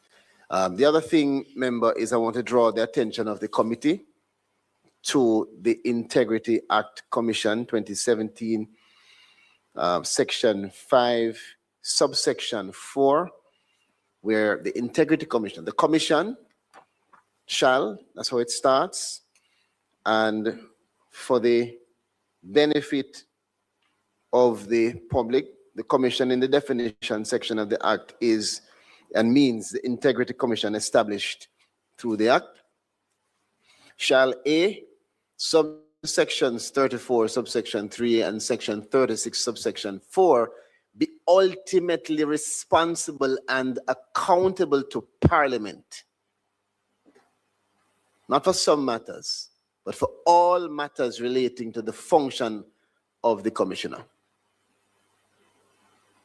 And it's subject to Parliament through us, primarily. And B, it monitors and reports to Parliament again on the operation and effectiveness of the provisions of this act. Member Chuck?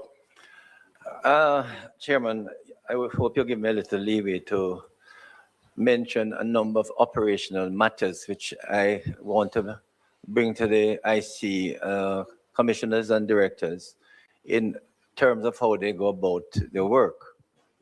And I bear in mind what Member Dalrymple Filbert has said. in recent times, I see, well, let me say, I've been almost 29 years in Parliament, and I've submitted about 34 statutory declarations. But in recent times, the IC have asked me a question: what improvement have I made to my home? And the cost of the improvement. I mean, I find that intrusive. No, I don't have a problem if they say, have you done any structural improvement, or you have had improvement exceeding 5 million or 10 million, as the case may be. But when you're asked, what improvement have you done to your home and the cost of the improvement, I think this is persecutorial than anything else. So my response was very simple. I have not seen any improvement to the structure. But my wife has done a lot of gardening and has doubled the number of orchids that we have on the property. I mean, you know, what more can I say? Did they go on to ask you how you? Delroy Chuck, those questions would be relevant in an investigation to money laundering and all that jazz, don't you think?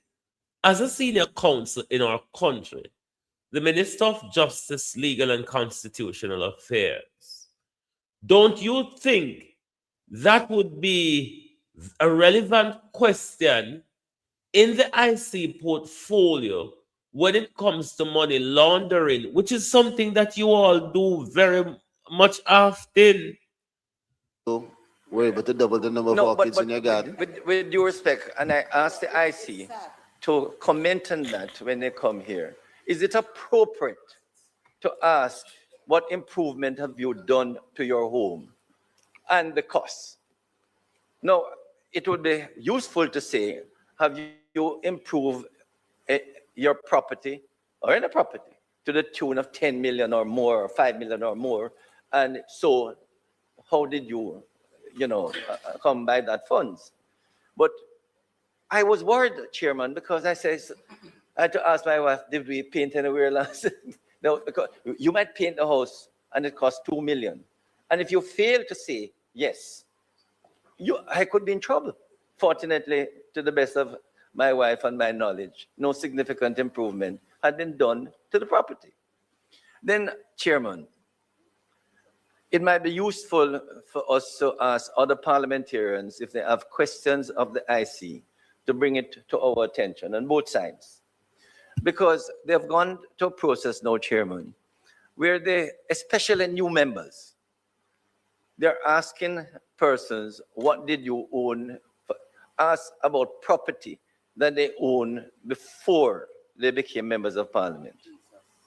So you have situations where members came into parliament in 2020, 2025. That is also important, Delroy, to know what Delroy, it is important to know what you own before you come to parliament, so we can trash out one on our teeth or not. You might not think, Delroy, that it is important, but it is. It really is. And they have been asked, your property, at this, we notice you have a property that you purchased in 1970. When it turned out that property was in somebody's name, similar name, but it's somebody's different name. I mean, you waste the time of a person to respond to questions about property that you purchased before you became a member of parliament.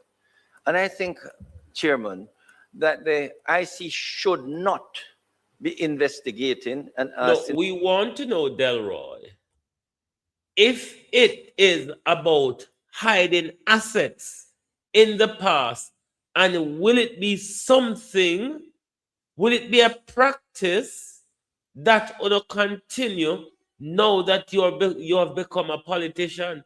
Because if it is that you have hidden assets prior to coming to Parliament, it is quite likely, Delroy, that it is a practice you will continue. Patakia? Questions about property that you own before you became a member of Parliament. So there was a colleague of mine who was asked what happened to the vehicle that you had in 1991, because it shows that he still has the certificate. And the member responded, it has been lying at my house, deteriorated. Delroy, as per the Integrity Commission Act, you are required to declare all assets in your possession and all assets everything where you own currently, Delroy. Doesn't matter how long you have it for, before or whenever, you are required, Delroy, to declare it on your statutory declaration. Because you own it, Delroy. Don't. Idiot. Because if it is something that you can sell later on and make a dash off it, Delroy, I mean, would it not cause a conflict in your reporting when we see money, when we don't know where it come from, Delroy, because you sold a property? Delroy? In other words, another point, Chairman, they asked me about two companies. Maybe I'm just understanding things the wrong way. My name appeared on. Truth at the mouth, those two companies were formed in the late 80s. So? Never operated. My response to them, I know nothing about the company, which was wrong. Right? Which was wrong. I said, I know nothing about these two companies until they pulled the registration of the companies, sent it to me, and I said, yes, those were two companies. When I was an attorney practicing, we formed several companies, but these two companies. For money laundering purpose, Delroy. Because, Delroy, we know how shell companies work. So Delroy say he's an attorney. Delroy, we know how the money laundering scheme work, don't we? We know how the shell company them operate, Delroy. Delroy, we know say beyond your senile dementia and your bad memory. We know how shell company operate. We know say a whole heap of company when we just just a dangle in the ear, so no address, no nothing. But I just company wanna use to run money through and to hide on the money in. Delroy, we know all we know the works, Delroy. What have you done under those shell companies over the last 40 years, Delroy, or 30 years? Never operated. And it put me through the expense of having to take these two companies and then close them at the register of companies. So what I'm saying, Chairman, I don't know to what extent it is appropriate for the IC to be asking questions of members of Parliament about properties that they owned before they became members of Parliament. I have seen. Have you read the Integrity Commission Act, Delroy? I don't think you have. And if you have read it, I don't think you've understood it either. But then again, you always have problem with it. I've seen and I've heard from colleagues on this side, and I'm sure it happens on your side, where the IC may be asking them about a car they're purchasing 20 years ago, and how much did you purchase it for? And you sold it in 2009, how much did you sell it for? These are things which, with due respect, Chairman, if I was the person, I wouldn't remember. I wouldn't remember who I sold it to or what I bought. Duh. So what you done with the documents? Throw it up in the air. So we don't remember when you did band need, you don't remember your date of birth, or you don't remember what happened when you were going to school. You don't remember what happened when you were at high school, when you were at university, when you were at primary or prep school. You don't remember? No? Okay. It for. And I think it is unfair that the IC should be doing this to members of parliament because it is happening. They're not complaining. But when you talk to them, they say, but this is intrusive. And we need Have you read the act? Have you read the act? Can somebody tap him on the shoulder, please, because he's not listening to what we are saying. Have you read the act?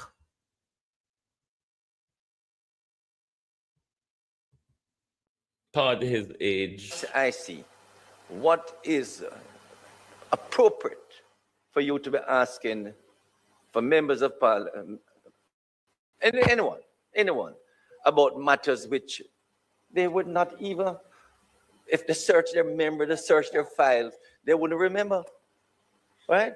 When 7 years have passed, Chairman, they should not be asking for details. That's my view. And I think... When 7 years have passed, you shouldn't be asking for details. When 7 years have passed, you shouldn't be talking about Michael Manley in our country neither. You shouldn't be talking about Michael Manley, nor PJ Patterson, nor Portia Simpson, because since Andrew Holness in a power, 10 or 11 years have passed. So if it is that we cannot question integrity when 7 years have passed, then you shouldn't question nothing at all in our country, Del right, Chuck. I think we need to get the IC to set it clear that there must be a time frame. I mean, I think a colleague of mine said that they should not go beyond 2018. Anything before 2018 when the act was passed, they should not be asking questions about it. So, Chairman, I am concerned because a lot of my colleagues are being put to extreme expenses trying to get time and inconvenience trying to get information for the IC. And we need... Andrew Holness' cabinet is almost bigger than the British cabinet. The Andrew Holness cabinet of 3 million people in Jamaica is almost bigger than the British cabinet of 68 million people. We paid you all handsomely. So you can't complain, say it a cost and an expense and time for get information for the IC. We paid you all handsomely. The IC to do better because members feel, and that is why members feel that they're being persecuted. Again, it is possible, Chairman, that when the IC comes with electronic, and we hope it will be this year, I don't have any problem everybody filing statutory returns. But I have visited the IC when it was the corrupt. Remember, this was the same Justice Minister that told women in our country, if you have been sexually assaulted and you cannot pluck up the urge to say something about it within 6 months, then you should shut the hell up, come off it, and move on. Yeah, same Justice Minister. Proceedings, Chairman, when I, about 12 years ago, and they had an office similar to where the Integrity Commission is now. They have a room full, bigger than Parliament, of statutory returns. It's not possible for them to investigate. Every year they get 30,000 statutory declarations. It's just not possible for them to investigate all of this. Now, we did in the last fiscal year move the persons to file statutory returns from 5 to 12 million, I think it is. In other words, no one can file statutory return. No one needs to file statutory return unless they're earning, I think, over 12 million. But still, Chairman, I think we're wasting time. Even if 12 million are returned electronically or paper, you're still looking at 15, 20,000, members of the public bureaucracy. And I think we need, IC need to guide us if that makes sense. I have no problem saying all politicians, all councillors, all MPs, all senators must file returns. No problem. But I think it is unfair to members of the civil service.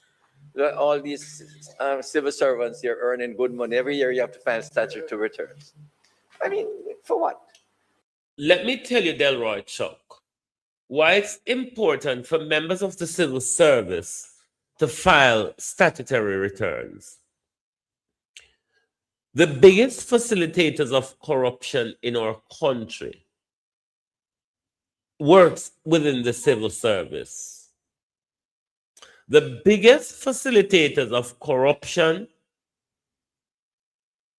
in our country, the biggest facilitators of the kickback system in our country works within the civil service. Those who do their job for a payoff, these people works in the civil service. These people who cook the books for you, for MPs and councillors, works within the civil service. It is important. What we need is a fully staffed IC and an IC with the AI capability to check all of these systems, these statutory declarations.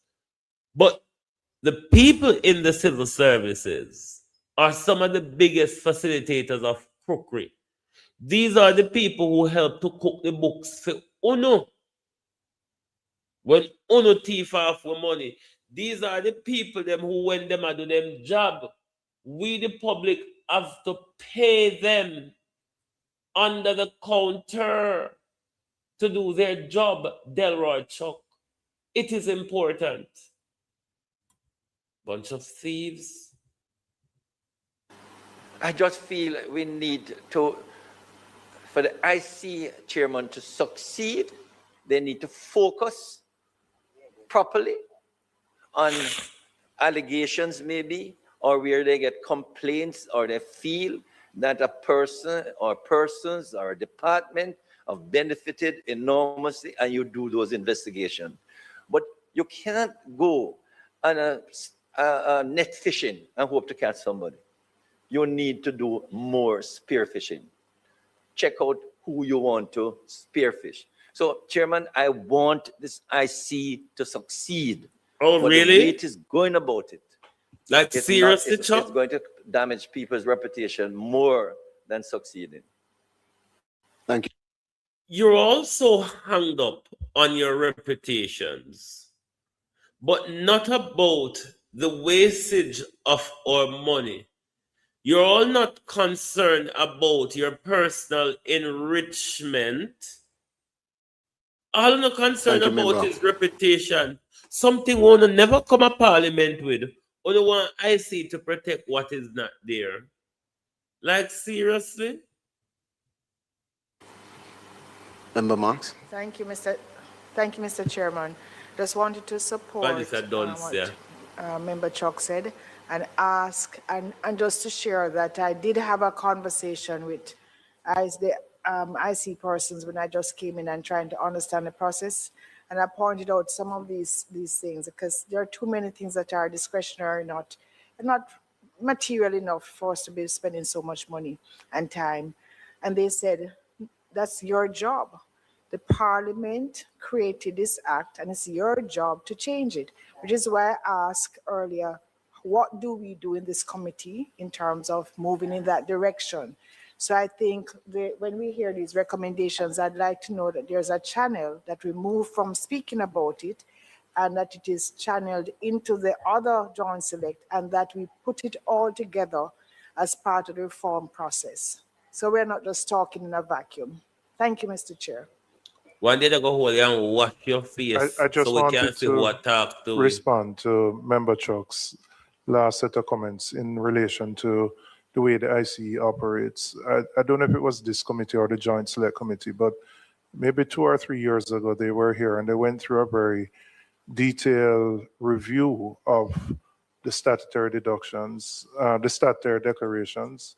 In addition to moving the threshold to 12 million, they adopt a risk-based approach where they determine the categories of persons whom they would require to provide the statutory declarations.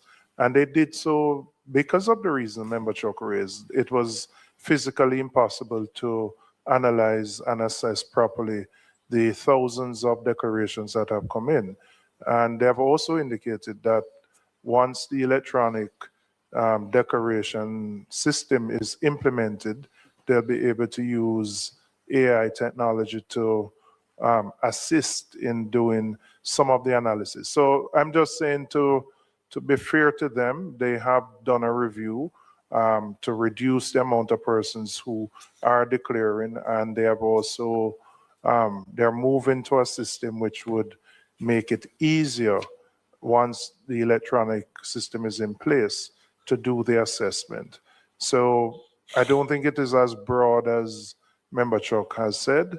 That may have been the case maybe 5 years ago, but certainly moving it from 3 to 12 million eliminated a number of categories, and also the risk-based approach in terms of the categories of persons who would be required has also narrowed it down to persons who are in areas where they may be issuing procurement, permits, those kinds of things where there's obviously a risk of, corruption. Thank you, Member.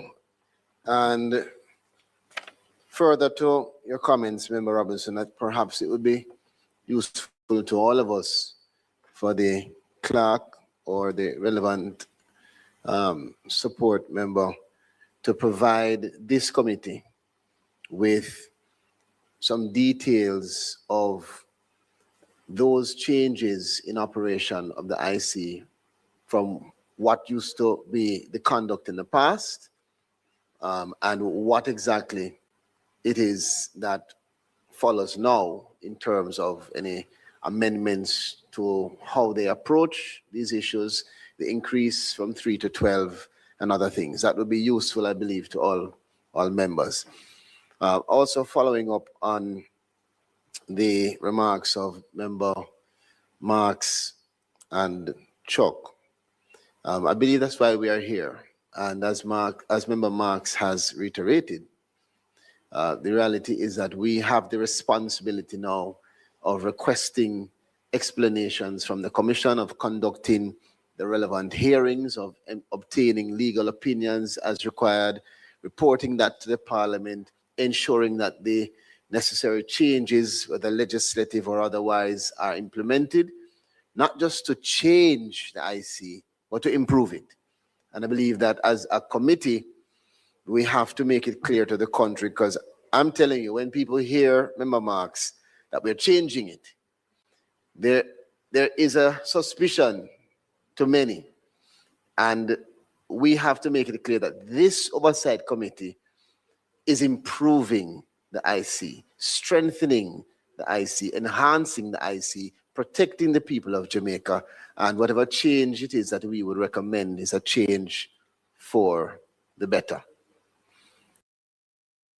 So you want to get involved in property, but you don't have the time or money. We all know that buy-to-lets make us a load of money, but there is a strategy that's a lot better, and you're going to want to listen. It's called...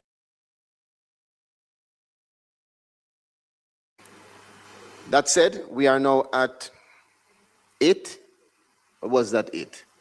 Oh, not yet? Or this is your mics are for 8? Any other business? I'm not sure which one was first. But okay, thank you very much, Mr. Chair. Thank you very much, Member Samuda. So I dealt with the issue of the failure to file because that arose in the review of the reports before us. But in relation to some of the comments that you had made earlier, I am, and I'm using the opportunity to deal with the changes that we suggest. I believe that we also need to make it clear that as, and I think Member Chuck alluded to that, that as members of parliament, as ministers, we know that we should be held to a higher standard. And that by virtue of volunteering for these positions, we are expecting to be held to a higher standard. And I say that because that then has some implications for how we behave. One, in relation to our interaction with the Integrity Commission in terms of the information that they request of us. So failure to provide information by members of parliament, by ministers, I think is something that we really should look at carefully and deeply. For those of us who understand that we have to lead by example. I also want to say that suspicion is understandable by the public when we are suggesting changes because of how we also, as members of parliament, have behaved towards the IC. I go back again to the findings of the AC that indicate administrative and management weaknesses of the institutions. It also points out, I think, a responsibility from government that I believe, in as much as we talk about what we want to see in terms of changes from the IC, we also need to require those changes from government, whether it is ministers or whether these are institutions, about how they acquit their responsibilities. When I see the IC make a recommendation about training, for example, in certain areas, I'm not even sure what is the word that I need to use, because that shouldn't be coming from the IC, because that points to a significant weakness in the institution that they are examining. And I find that there are too many where their recommendation to deal with the issues end up being training, end up being further investigation by the same institution about the recourse that they can take to either recover funds spent by the institution. And I really believe that in as much as we need to hold the IC to account, we need to hold government to account, we need to hold government institutions to account, and that has to be a significant part of what we do as well, because we sometimes, by virtue of our own pronouncements, give the IC a bad rep, when in fact the failure is actually on the part of government or the institutions under review. Thank you, Member Samuda. Thank you, Chair. Two matters for your and colleagues' consideration. The truth is, one, section I really 64 don't know enables regulation. if I properly understand the PNP position on the Integrity Commission, because I do believe they are hoping one day when we come in power, this is going to be a ticks in our backside as well. So I'm not quite certain I understand the PNP's lockdown position on the IC. To be created for the procedures related to filings of the members of the Integrity Commission. Certainly members. So the hoops the higher, you know. Of staff and commissioners themselves, those regulations don't yet exist. And the inherent conflict identified by both the Joint Select Committee and the previous Oversight Committee of members of staff declaring to themselves and examining themselves has not yet. Matthew Samuda, I don't think you're right on the issue of the Integrity Commission assessing themselves. I'm sure I remember Justice Panton in the past told us, either Justice Panton or Pamela Monroe Ellis, that the IC staff are audited by an external body. I think that can be found in the annual report, Matthew Samuda. Been addressed. And I think the first recommendation that this, not first, but obviously there have been points raised today, but certainly one of the issues that should be forwarded to the attention of the Joint Select Committee for Legislative Change should be, to my mind, that this group of individuals should have their evaluation or their review done by an external body, whether the FID or Auditor General, if the Auditor General doesn't remain on the commissioners. That has been a source of much. This is one of the things they want to do. They want to remove the Auditor General of the commission. And then he wants FID to review members of the IC as well as members of Parliament. But the members of the IC don't review themselves. They are reviewed under external audits. Discussion, but certainly you can't review yourself. They're not. Other request I have would be. I'm sure if you check properly, Matthew Samuda, they're not the ones who audit themselves. Please double check that. I'm sure their audit is done by an external body.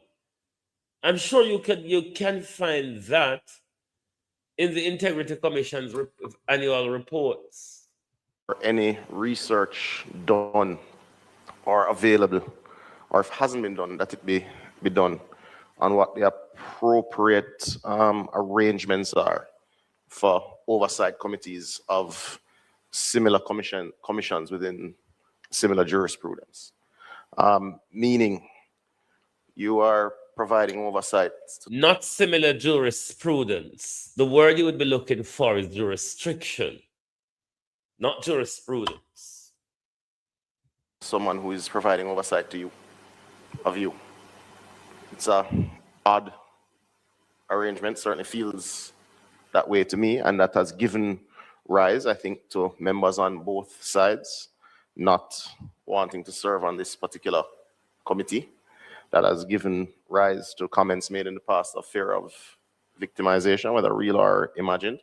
And I think any research that exists on, or any context that exists, or any best practices in other jurisdictions would be useful for this committee to contemplate. Similarly, should we be declaring to the FID, which has the capacity to examine as they do fit and proper for persons in the financial industry or for attorneys? No, they don't. They don't. Right. I've asked for FID to become a part of the Integrity Commission. But this is not what Matthew Samuda is asking for. Matthew Samuda is asking that the MPs of Parliament no longer have their certification done under the jurisdiction of the IC, but under the jurisdiction of FID, which is outside. Now that you have Dennis Chung there, who say there's nothing to see or hear anywhere when it comes to corruption of the Prime Minister and members of the Jamaica Labour Party. It is what Matthew Samuda is asking to be done. This is a further, this would have been, will be further destruction of the IC. You want to remove Pamela Monroe Ellis, and you want to, you want to remove Pamela Monroe Ellis, and you also want to take away the IC's jurisdiction over MPs filing and give to the Prime Minister's friend. So therefore, nobody would be under the illicit probe. because Dennis Strong one dunce, dunce, and corrupt, cronyized. So there would be nothing that Dennis Strong sees wrong. Just like how Dennis Strong does nothing wrong with the Prime Minister's statutory declaration and the money laundering, the drug dealing, the weapon sale, the fraud and the robbery, wherever it is or whichever the Prime Minister under illicit investigation for. Illicit money come by any dirty means, Andrew. Illicit enrichment come by some or any dirty means. Which one of them, Andrew Holness? Drug dealing, weapon sales, scamming, my bit of money out of scamming, my kickback, my under the table pushing. Which one, Andrew? It's a thought, and I think it is worthy of examination here for a recommendation to go whether to continue as is, to strengthen, to totally change. Us being on the oversight committee, we all know how we feel about the particular issue and how you feel about the oversight that you're being asked to provide. I think those matters need to, during our tenure, be examined. And with that, a consideration also is, should the committee, as is, continue to be a special select committee, as the standing orders give rise to, or should it include all parliamentarians as a special joint select committee, considering that the oversight affects those members as well? So just points for your consideration, colleagues, through you, Chair. But I believe, and the request is on the floor for any research that exists, and if none exists. Now, these are the people. These are the very same people who refuse to sign up to the Nolan principle of good governance. These people who are here defending their reputation. These people who are here defending their reputation, something what we don't see them with, something where they never arrive with. How can the integrity? So one you know, the Integrity Commission for go to something just for free, so just so. Just take up integrity for so go no. While uno can't keep on a finger on the side, uno can't speak a plain word of truth out on the mouth. And the nation's integrity body must give you a clean bill of health, a clean slate to write on. And then you're going to take a dirty hit up again, because you can't keep on a finger, you know. Or you can't keep on a finger, and you can't keep on a mouth. For greater, or for some research to be done, to guide us in terms of what exists in other jurisdictions. Because if you're providing oversight, your files should probably go through the Director of Information to be reviewed at FID, not at the same entity that you're providing oversight for. Just a contemplation. I don't think he understands his contemplation. Rather sound like a confusion, Mr. Samoda. Critical matters, member, I can confirm that the Joint Select Committee had started the deliberations on that issue relating to whether the person responsible for reviewing should then be reviewing themselves in terms of the compliance issues for that. So that's a matter that we could ask to have reiterated at the Joint Select Committee level, and whatever issues we would want to put forward or advance, we can do so to strengthen their examination of that point. I want you to just go back to Member Brown-Burke. He raised a very interesting and important issue in relation to declarants and what our responsibility as an oversight committee would be to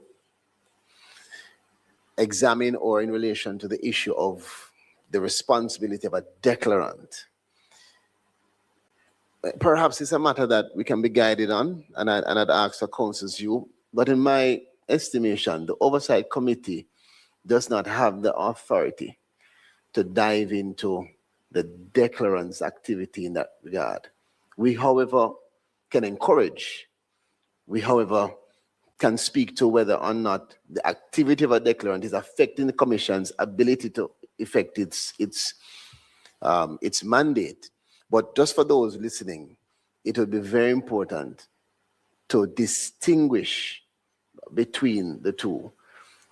Our responsibility to hold the Commission to account as to what procedures it implements in gathering information and how it operates and functions in terms of the different systems used to gather and how it operates in terms of how it ultimately determines whether somebody is found to be in illicit enrichment or whatever other charge. That's the remit within which we operate. But otherwise, we'd have to be encouraging because we would not have the responsibility, I believe, to see it to a declarant. You did not do so, and therefore it's a problem. I just want to be clear on that. Otherwise, for the other comments that were made by colleagues, I think it's very important. And where necessary, I'd ask the clerk, council, and the support teams to make sure that the relevant issues are put into a written construct and to be delivered to the Joint Select Committee once that is up and running. And otherwise, that the comments are noted, not just in minutes, but in a form that would assist members in terms of our preparation for the next meeting when the IC and other relevant officers will be here. It will assist us in terms of the conduct of our examination and whatever other information we seek to elicit. All right. Yeah, I seek your indulgence, Mr. Chair. One, because you did comment on a matter that I said, and I wanted to make sure that there is absolutely no misunderstanding. And also because when I spoke then, I had forgotten to include in response to your opening remarks and the principles that you spoke about that should guide us, that there were some principles that I thought should also guide Parliament in terms of how Parliament dealt with the reports that came before it, and therefore those that came before us as a committee. And I wanted to also broaden your principle of fairness and your principle of timeliness to the actions of the Parliament that allows us as a committee to do our work as well. That because I thought that it was needed, that there should be no bias about what came before us, and that there should be also no preferential or bias in terms of the timeliness with which those matters came before us. But as it relates to what I had said about the act of the declarants, in as much as quite a few of the findings turn on declarants refusing to provide information. My major concern was about those of us who are part of this group and over which we also have responsibility, not necessarily as declarants, but as members of the Parliament, and the kind of behavior that we would expect. So that would come, I believe, Mr. Chair, in terms of what you had commented, that some of what would be said could be active, could be channeled to other committees within the Parliament that actually do have responsibility about the conduct of members of Parliament. And it was in that vein that I really had wanted to make the comments. Thank you, member. I think we have to be free to encourage. As a part of our responsibility, it's beyond just the remit of laser focus on the Commission. We're here to strengthen the nation's capacity to prevent and detect corruption. And as I said before, in terms of the substantive authority that we have, we examine the commission's processes as distinct from reinvestigating an individual declarant's affairs. But I agree with you. We must use the opportunity to inform, to encourage, to empower, to educate our colleagues and to educate the country. All right, that said, we're moving steadily ahead. The next matter for business, number 9, is a date of the next meeting.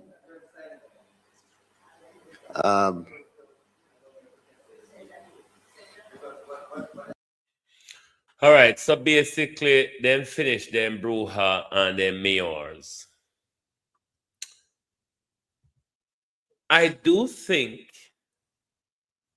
and I believed, Mark Golden wrote the Integrity Act in good faith when they were in power to tackle corruption in our country. Though I don't believe the PNP will make it to power with Mark Golden leadership unless Andrew Holness seriously blunders. I think when it comes to anti-corruption within the ruling party, with Mark Golden as a prime minister, would do well to fight against corruption. I do believe that. I'll stand corrected on that. I also do believe the people Mark Golden leads in this current opposition, I don't know if they're on the same page as Mark Golden when it comes to the cleaning up of corruption in our country. I don't know if I really understand the People's National Party position on the Integrity Commission. But we will watch and see. I did tell you that this morning's show would be a bit lengthy. We've gone almost 2.5 hours. We'll go down here now, Ladybug. Come here for run to Brixton and I'll go buy some mango. Never get the chance. I got to Brixton late. When I was coming through Brixton Saturday evening, mango shop closed up already. So I have to run to Brixton now, go get mango before mango shop lock. So, thank you all for being here this morning. Join us back tonight where we will be looking at the farming situation with Fiona Beswick and the rules that apply to farmers, the draconian rules that apply to farmers and those with livestock and all that jazz. So, please do join us back tonight for our People's Point of View program when we will be looking at the government draconian policies when it comes to agriculture in our country, the destruction rather of agriculture, local farming and local livestock farmers in our country. So thank you very much. I really don't understand where the PNP is going on the issue of the Integrity Commission. It would be good to see them in power and to see if they take the same behavior of the Jamaica Labour Party when they are in power in dealing with the Integrity Commission. So thank you for being here this morning. If you have not yet hit the like button, please do so. If you're a silent watcher and you are not yet subscribed to the program, please do subscribe to any of the channels you are watching on. Thank you very much. Good morning and good afternoon from Global TV.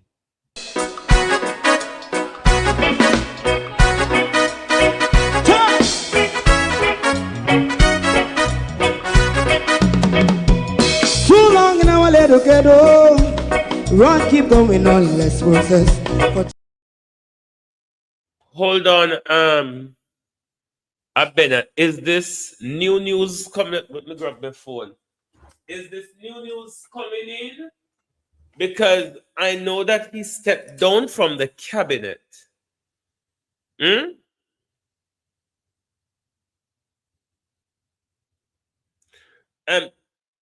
What?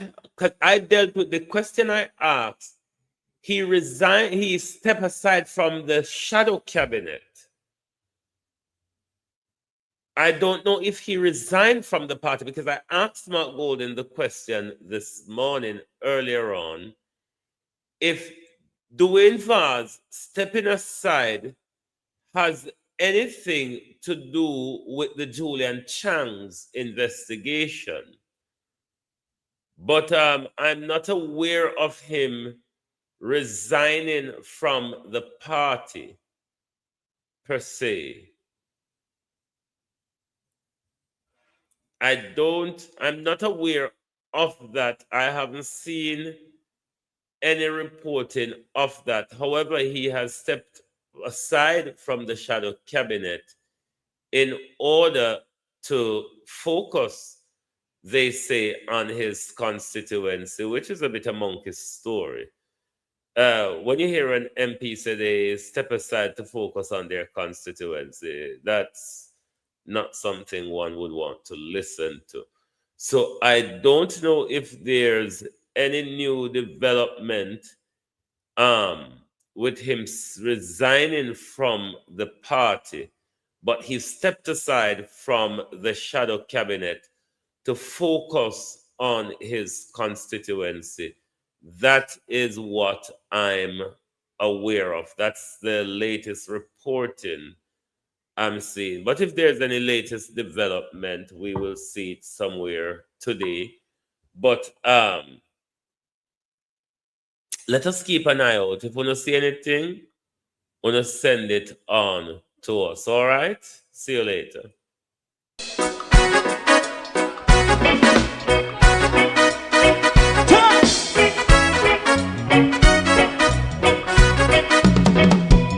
Too long in our little ghetto, run keep going on, less process.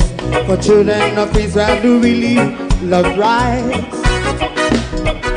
So just a and I say watch a man around Babylonian walls. Oh, children of Israel, I she never hold thy peace. What wrong is going on? Day or night, we gotta bust down Babylon walls. Prepare every the way. Prepare every the way for your people. Let's go. Fight down, war cry. Fight down, listen Rastafari. War and cry and do the righteousness. And we love Jah, and we love Jah, Jah Rastafari, and we love Jah, Jah Rastafari. Save all people. And we love Jah, we love Jah, Jah Rastafari. We love Jah, Jah Rastafari. Save all people.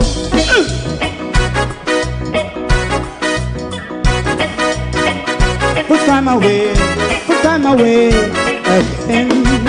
Listen, yeah. Just a time and I say watch a man around Babylonian walls. Oh, children of Israel, I should never hold thy peace, but we penalize day or night. We gonna bust down Babylon gates. Prepare every the way. Prepare every the way for Jah Rastafari. Fight down war and cry. Fight down war and cry. Rastafari, war and cry. And build up righteousness. And we love Jah. And we love Jah. And we love Jah. Rastafari. We love all. And we love Jah. Me love Jah. Jah Rastafari. Me love Jah. Jah Rastafari. Preserve all. Me love Jah. Jah Rastafari. Jah Rastafari.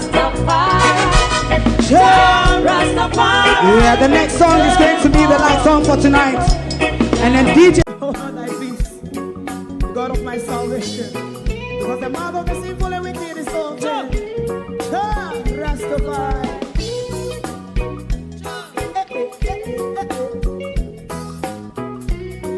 Come with I.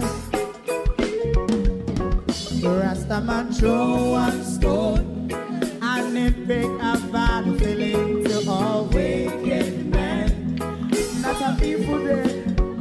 Make man throw one stone and it bring a bad feeling to all wicked men. Only when man like Marcus Garvey speak, wicked men would I hear. Hear now hear. Instead of that, they only sit aside and rob and cheat, and not press the poor. Make out what I seen to. Make him a throw one stone, and they bring a bad feeling to all wicked men. Oh, what a plan! Make him a throw one stone, and it bring a bad feeling to all wicked men. My favorite part, if Rasta make a progressive move, wicked men are red.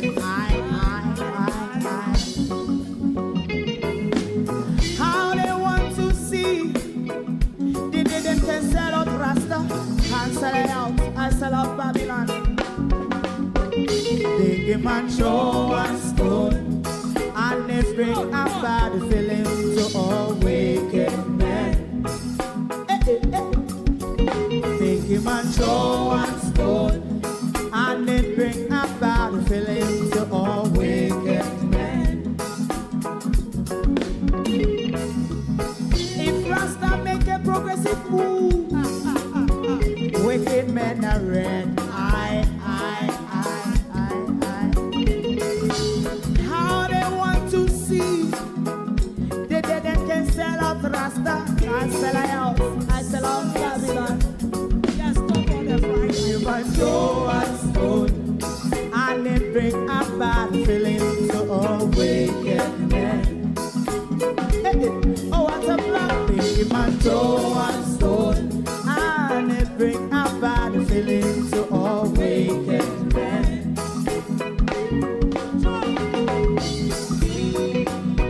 You have eyes to see, let him see.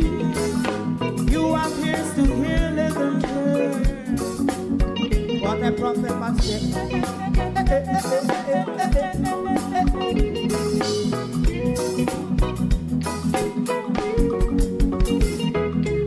President Mandela was in prison for 20 odd years. And he leave from the prison and take the seat of the president. Stone one. Big him and throw one stone, and it bring a bad feeling to all wicked men. Turn! Oh, what's a black? Big him and throw one stone, and it bring a bad feeling to all wicked men. Rastaman throw one stone, and it bring a bad feeling to all wicked men. If you don't like missing out on the latest shows but still enjoy classic hits, then Global TV Group 358 is your perfect match.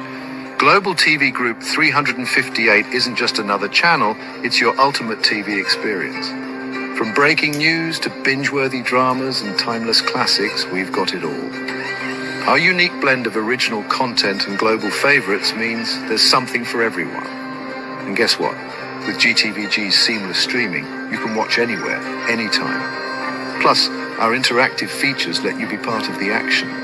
So, whether you're a seasoned binge watcher or a casual viewer, Global TV Group 358 is here to keep you entertained day and night.